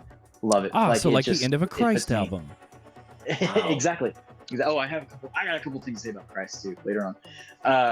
Okay. Good things. But then also, I'm at something else I know Skelly and I have in common. Well, I think you too. You like him, Shiro. But One of Tricks Point Never replica is. I will be getting the skull tattooed at some point somewhere. I love that album. That album was definitely defining to me, and I started listening to that kind of like before I started getting into visuals, so it was definitely an inspiration for me. There was the it's like he's doing the audio form of taking random clips and combining them together and making something completely new out of it. So those are two albums, and I would say you have to listen to Replica at least like 10 times, because every time I show somebody, they're just like, they hate it. That's one album they just hate. Like, they're just like, what is this? I'm like, I swear it's not my favorite, but it is good. Lux really likes that one a lot, right? I mean, I love Lux loves Replica. You love R+7. I love Garden of Delete. Yeah. But I mean, they're all good. Yeah. They're all good. But also then too, like Disintegration by The Cure. That's the last one I'll say. That'll change your life. Best album ever. Great question again. Puff and Bill Grooves with the bangers tonight. Favorite VHS box art? Favorite VHS box art. Let's see. I probably have something here. Look, I've got all my tapes up there. Give me just a second. Sick. Yeah, take your time. Yeah, give me 2 seconds. I'll find something. Do you have a favorite VHS box art, Isaac? Me? Yes. I'm looking at my VHS Yes. collection right now. Fuck, I don't know, man. Do you? Like, I'm the one who asks the questions yeah, I do. here. I do. Inferno by Dario Argento. So that's where I got. Oh, hell that's yeah. where we got the skeleton lipstick face with the skull and lips from. I mean, like, I like it's just gonna be an album that it's just gonna be an album. It's gonna be a film. Like, I really like Split Second with Rutger Hauer. Yeah. I Yeah, really no, like just the fucking like Escape from New York. I mean, I'm just gonna. Oh yeah, the sort of Yeah. like the sort of like painted cover. Sort Yeah, of I all just the like characters. shit like that. Yeah. Like, I don't have a I, deep answer for that. E.T. like, I don't know. The Glows the Melts album cover is the Yeah, VHS of I have seen that. Inferno. Hey, that's sick as fuck. This What do is, we got? it's Oh, software. fuck, man, that's It's amazing. Can software you made describe it to using- the people that are listening in? Yeah, so it's got several different layers. It's like a early 90s PC. What is that? Is that maybe Macintosh? Yeah, Not some sort of Macintosh, desktop. Easy. something. Commodore. Oh my Some sort of I god, don't know. flowers on top of the computer. Yeah, it's like the aesthetic of this tape it perfectly sums up just like It's just like vaporwave in the general. woman is out on a date with the computer. Yeah, exactly. You know, all the fonts. You got the background. It's like that movie got, that the guy all from the Twin fonts. Peaks was, where the computer talks to him. really like that one. Oh, and there's I the like that retro one. space grid on the bottom. Yeah, Gotta love exactly. those. I mean, it's got a little bit of everything for synthwave, vapor, all of that. Like, and also it's the most boring tape. I mean, it's literally just Bruh. like I've sampled some of the clips of it, but I mean, just like her, chicken typing, on the keyboard, and like enter, like it's great. Yeah. So. We got a banger question from Lux. Slow Dive or My Bloody Valentine? Oof. If I want to look cool, I'm gonna say My Bloody Valentine, depending on who I'm talking to. But I probably listen to Slow Dive more. But I do think that I would say My Bloody Valentine is more important to shoegaze as a whole. But I think Slow Dive actually is agree. what brought in more fans. Slow Dive is for like bringing people in, and My Bloody Valentine. I think Slow they're, Dive like, really moves rock. me more, but My Bloody Valentine, I acknowledge, is objectively more influential and seminal. So And see, I'll respect. give a hot take too, real quick, when it comes to that. I put in Jesus and Mary Chain. I know a lot of people don't consider them shoegaze, Damn, but son. I do. yeah, they're personally. shoegaze, or at least adjacent. I put them I in. don't know if They're they're adjacent. shoegaze. I don't think they're shoegaze. I I mean, they're guess definitely they are. adjacent. Yeah, already we got stuff. Have you listened to a lot of Jesus and Mary Chain? It's like rock and roll music mostly.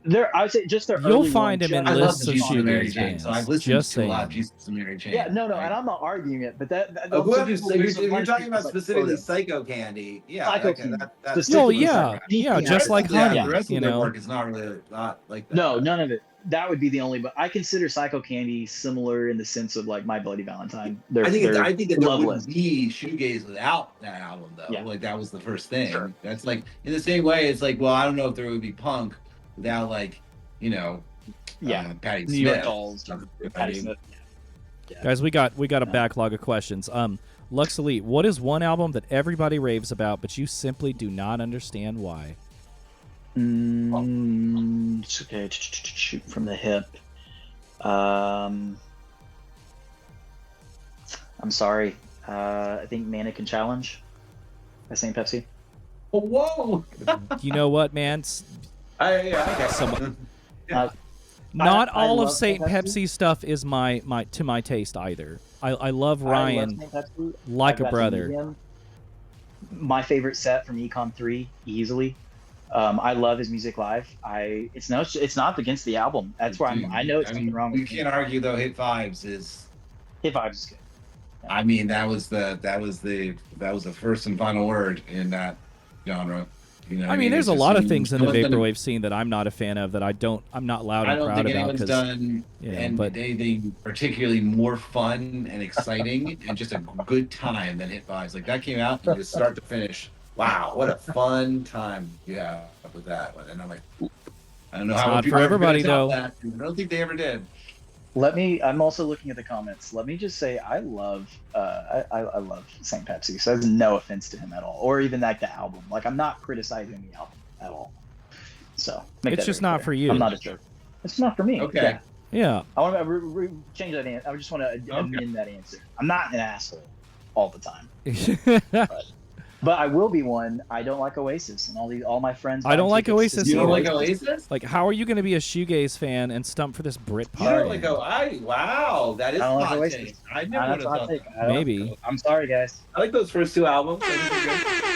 I enjoyed Oasis a lot. Interesting. Great question I from had a Puff friend Bill that was- Grooves. I'll take it. That's a good answer. Strip Silence has to ask this. Well, he asks this question all the time. If you would rank in the order of importance track titles, album titles, and album art. I would say, track titles, album art, track order. Put it that way. I would say, for me, I look at the track titles almost first on any album, and I know, like, obviously the answer, judging a book by its cover, would be the album cover, but for me, like, if I look at the track titles and they look really simple, or that I don't really get anything off of it, it's like the first turn off I'll have. I'm really weird when it comes to albums, though. I exclusively listen to music in full albums. I will not listen to a single. I can't. It's a condition. I don't know. It sucks. Like, there's so much music I'm missing out on. A condition. But I have to put the whole album on. So, like, if I look at an album and I'm going to commit an hour to it, and if there's one song title that I'm just you must not like that's 90s cheesy. grunge then. Names I like like Alice Dirt, Gasoline, Pain. One word, man. Yeah. Masculine. Oh, it's funny. I said Fire. Great question. Anyway. No. Lil Cyber Angel, what are some albums or artists that you've been into lately? Well, I have really loved Christ's new album, WWW. That album, to me, I think is like 10 out of 10. Massive fan of it. Very cool. It's it's a great album some of too. his I agree. guitaring. Yeah, that's the biggest one that I've been into lately, a lot on repeat. And I also really gotten into The Damned too, quite a bit. So The The Damned. The Damned, Nice. totally different. Classic. Totally different. But I listened to their first.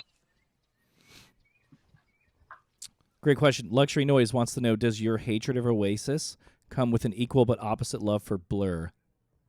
I love her. Yeah, that's pretty actually, good. That's a You know funny what? question. That's it. Yeah. One He second. just likes Blur more. It's like a slow dive versus MBV situation. Well, I mean, like, all the Britpop bands in the mid '90s, early Right. mid '90s. Boys Like Girls, or I think that's the song. I love that. I watched a lot of VH1. I think that's it too. Is I watched a lot of 120 Minutes, and there's a lot of Blur. There wasn't a lot of Oasis, and I think that sums it up right there. They weren't. I'm gonna go I back. had a buddy that was. Yeah, go ahead. No, I'm sorry. I keep interrupting you. I'm sorry, bud. The question that I had for you about sounds that you disliked. What are some sounds that attract you? Like some sounds that you're like, okay, like I know I'm gonna like this. I'm a sucker for this. I'm a sucker for swells. So if there's Okay. any sort of like pitch swelling or, audio like in and out, I really like the chorus effect. That comes from my love of like 80s and new wave specifically. Anything like a heavy punchy bass line, even if it's a synth bass line, really, really fan of that. And I think some good tasteful delays I really like.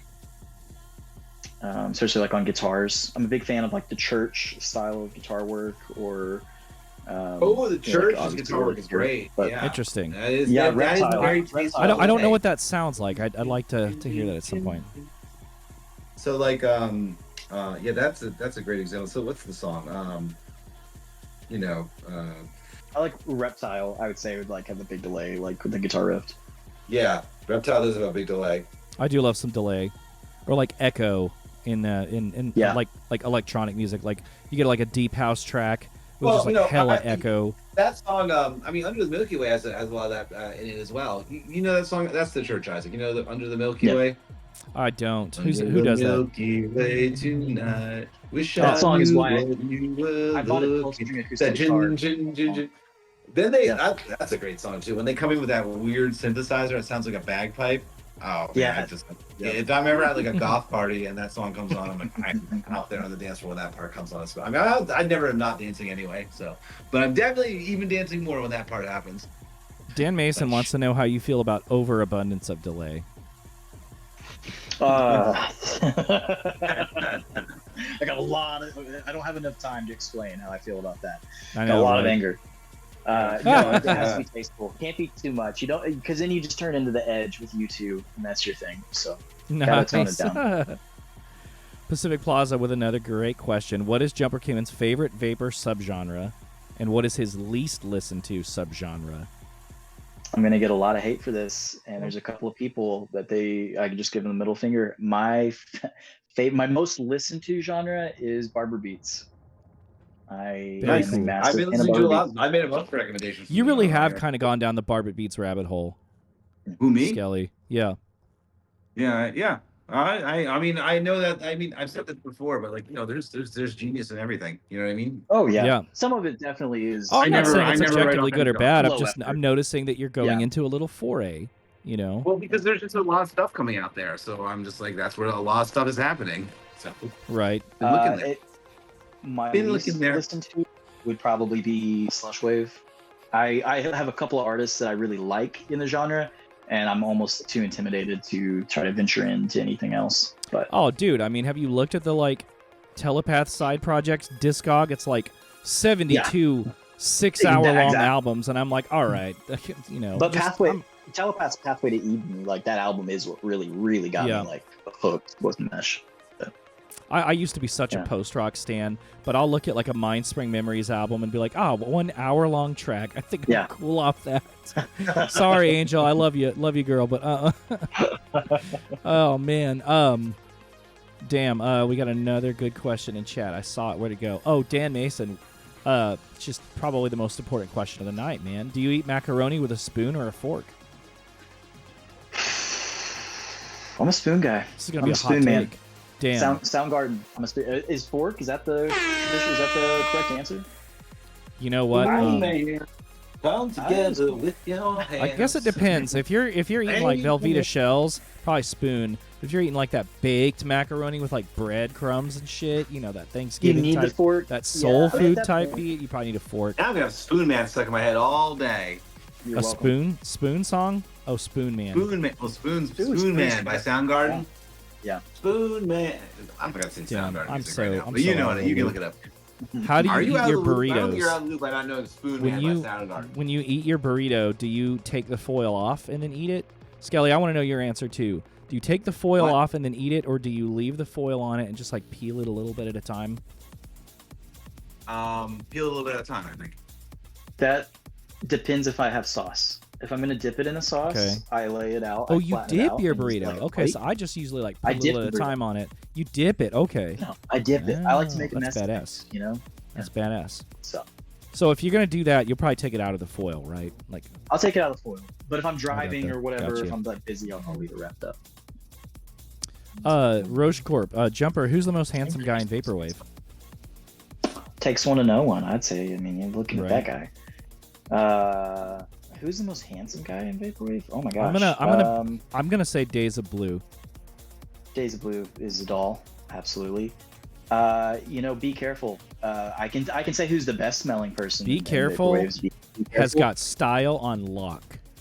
Such a lovely person and a Yeah. lovely. Oh yeah, I felt love like Be a Careful. weirdo. I'm not smelling that guy. So, yeah. very cool. Lil Cyber Angel, what's your favorite type of sauce? I'm a I salsa like- verde guy Ooh. myself. I Okay. like I'll leave with the tough uh, questions. What's your favorite type of sauce? favorite type of sauce. So I'm a mustard man. I love mustard. of Mustard all man. kinds.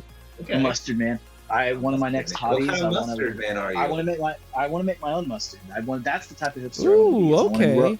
I want to Grind grow your my own mustard seeds. Yeah, Grind my own mustard. The And vinegar. that's not a euphemism, but it should you're be. actually gonna grow the Um, seed and shit too. I want to Fuck start from yeah, the beginning. I want buddy. to grow my own mustard seed. That's what I want to do. Hardcore. Damn uh, it, man. Also love Tabasco sauce. I put Tabasco on literally every. I put Tabasco on Hey, spaghetti. you're in that neck of the okay. woods, baby. Oh, I don't know. I might be sriracha. Damn. Sriracha's good. Yeah. No, I mean, there's a bunch of like sauces that I don't know what they are. If I go to like a Filipino restaurant or so, there's like for Mediterranean restaurants, like I can't there's like a lot. just give you like the the plates with the tabbouleh plates, and there's just like all different. I don't know what all of them are. Which one's gonna give me the? Oh, least I'm a amount of brown heartburn? sauce guy too. But Like fucking sauces are not A1. sauces anymore when you're in like the hummus territory. It's no longer a sauce. That's not a sauce. How about a nice That's not- chutney? What am I saying? I sound crazy even saying it. That's crazy. Shut up, Chris. Is there such thing as objectively bad music, Jumper? And if there is, I want examples. Other than AJR, no. Adult-oriented rock? I will say this. Album. My opinion on that question, as long as it's coming from the heart, the answer is no. The moment you are creating something to capitalize on a trend, or if you want to get your song on the radio or something like to that effect, that's when I will say that's when you have bad music. Long because I've made some videos for some artists that I thought to myself, I will probably never listen to this song again, but I really like it, if that makes sense. Like, no, I know exactly what you're saying. I got you. There's a lot of songs I've listened to where I'm like, probably not gonna go back to that, but that was good. Yeah. There's a lot of music from my youth that I'm probably never gonna listen to again, but I really liked it a lot back then. And that also ties into growing up, like loving punk rock. I love the DIY. Like that's one reason why I love vaporwave is the majority of it is one or two people at most. Everything's what they've done themselves. In their bedroom, on their laptop, or whatever instruments they have. I would rather listen to a song with a really bad singer that I know is singing for real than something that's been auto-tuned into perfection. Like same way with like live music. Like if there's a difference between a bad band and a band that is completely themselves. So that's my pretentious answer. Last question before we finish up. Do that, to be as much yourself as possible. I think that's really important. Last question before we wrap up. Dan Mason, how many CRT TVs do you own? I currently own 6 CRTs. This is the biggest one that I have, and I've got a small one below the table because it's a combo with a VCR. But one of my frequent artistic collaborators named Existential Synthesis, who I've done some videos with, and I did we did an installation last year, and we're going to do a show coming up on the 26th at a club. We're going to collaborate. Anyway, he's got about 55 CRTs, and he rents out a CRT wall. So I kind of like sick. We share tapes and screens. So I feel like I'm like an uncle to like 50 more TVs. Hell yeah. Do you have the coveted Trinitron PVM? I don't. It is on my me neither. I don't have that, but on my list, I want to find the SpongeBob TV before I die. SpongeBob. That's the only one I'm Nice. Yeah.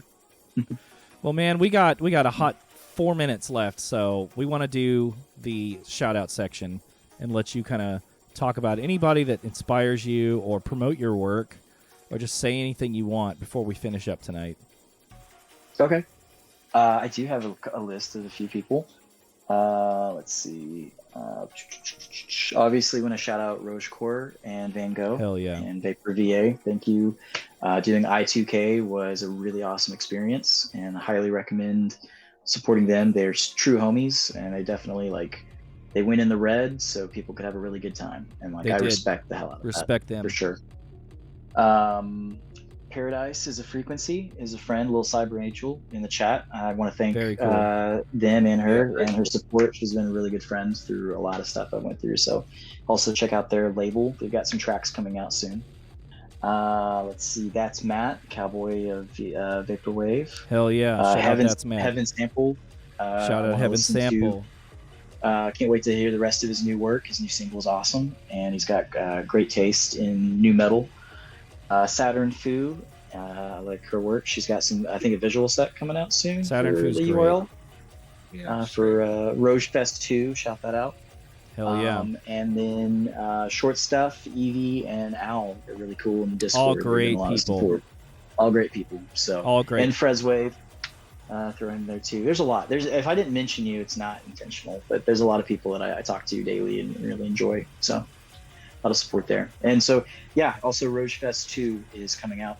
It is coming up in 2 weeks. I've got 4 sets. Roj, do that you I'm want to doing drop visuals the link to the Twitch stream, or I don't know if you guys are doing YouTube, so people know where to go for that. And I don't know if you have like a time frame. If so, could you drop that in the chat? Appreciate that. Rogefest 2, Saturday, October 19, right? I think so. Yep, Yeah. 19. I'm I think participating. Yeah, there's a lot of people. I think is Video Drum doing visual support too, but I want to shout him out too if I didn't already. Oh yeah, he's great. Yeah, he's a great guy. I mean, he's super big inspiration. Sick as fuck.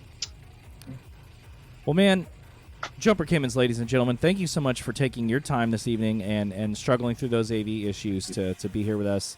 I know you're a busy man. Your time is valuable, but I had fun. Sincerely hope you did too. You guys check out Jumper's check out Jumper's music on his Bandcamp. And of course, if anybody has a set with visuals by Jumper, consider yourself lucky. Definitely check out any of his work, IRL and on live streams. Rose just said he's doing visuals for Days of Blue, iClick, and Freswave for Rogefest 2. So that'll be great. You'll get your dose of Jumper. I'm gonna go ahead and talk about what I have coming up, Skelly, first, if that's okay. Got Rogefest 2, a 20-minute chill wave DJ set with some George Clanton, some Brother Tiger, with visuals by Solo Dolo 84, also a great homie. That's gonna be Saturday, October 19. Got a set coming up for Vapor Rays. That's a Utopia Districts event. And, just because I'm really terrible at remembering things, I'm literally looking right now when it's going to be. Oh, let's see. It was rescheduled Saturday, November 19, 2024. I got a 30-minute Neo R&B DJ set. Kind of stuff you'd hear in the early 2010s, by the likes of Active Child, How to Dress Well, Magic Fades, Nice. Supreme Cuts, that sort of thing. Skill, you'd probably really like it. It sounds great. I already like it a lot. And if you didn't like that, got a... I'm pretty sure it's been announced. I think you talked about it last time. Vaporwave Live. I'm gonna get I was gonna say I'm gonna get a slap on the wrist. Vaporwave Live. I know there's a date. I just don't remember 16th, when it is. I think. It's November 16. I'm the worst at this. I really should make notes. So if it is November 16, I've got a 20-minute Witch House and Wave music DJ set. I'm real picky about my Witch House, Skelly. So I had to cut it. I had to cut it with some wave music. Because I did what Jumper does. Territory. I painted myself into a corner. It's the same territory, in my opinion. It is. And so I've got like some good, some Salem. Got a DJ Alina track on there. I don't know if you know Liz from SPF 420's side project. Got a DJ Alina track in there. Yeah. Some decent stuff. Some wave stuff that you'll appreciate. Darko, that sort of thing. Luxury Noise, I believe, is correcting me on the Vapor Rays date. I just pulled that off of Twitter. Maybe I'm wrong. Anyways, so it's the top of the hour, but yeah, tune in for that. Lots of great live stream events happening in October and November this year. I probably have something else going on that I can't remember, so we'll just talk about what you have going on in your life, dog. Digital. Believe the digital version of my new album is out on Hush Tones. A little pretty quick sneak of it, and then next week is when the tapes will get released. And then after that, and then in about a week after that, it'll be on all streaming services. So it's going to slowly move its way out. The album's called Death Romantic. It's very good. Go listen to it. Go check out my go listen to my despair. Hell yeah, Death Romantic. It's really fun. Despair. It's good. And we'll run that teaser again right after that. Yeah, absolutely. Very proud of the album. It's a nice distillation of my feelings, so I like it a lot. Go listen to it. It's fun stuff, and to talk more about that later as the tapes come out as well. And Vaporade, I'll be doing a set at that as well. I've got like a live thing I'm working on for that actually, so that'll be interesting. Cool. You're doing an actual live set. Nice. See how I translate all this stuff into a live format. And then aside from that, I think that's it. I think that's all for now. Sick. That's good. Got some Bandcamp codes in the There's chat. a new album. Shout out That's Hush good. Tones You can- Vapor. I have a new album out. I haven't put out a new album in years, so that's enough for now, I guess. But actually, I'm already gonna start. I've already started working on the next one after that, and I'm I've developing listened to it. the It's next pretty sound I want to explore too. I'm a dilettante. I actually haven't listened to it yet, but I'm going to very soon It's because I love good. what I've heard. Well, guys, thank you so Yes, much for joining Jumper's us. got a great, amazing music video he's made for the final song on the album. Yeah, so and check you'll be that seeing out. that very shortly now. But anyway, I'll talk more about. You know what? The thing about releasing out, for me at least, like releasing an album is actually difficult for me to talk about it too much because like, well, I just put a lot of myself out there. So I'll elaborate more on what it is and why it is at a later date. But right now it's out there, so the wound is exposed. Yeah. So People can make their own walk at it. interpretations, and then you can tell them what the story behind it was. What do you think it's about? I don't know. Yeah, well said. Guys, we want to. It is about things. It is all of it. And I never write a song that isn't about stuff. Anyway, go figure it out. We want to encourage you guys to check out Death Romantique, courtesy of Hush Tones Vapor. Oh yeah, and also speaking of that, go look at my photography work at the Death Romantique Instagram. Yeah. That's I've been. You can't have one without the other.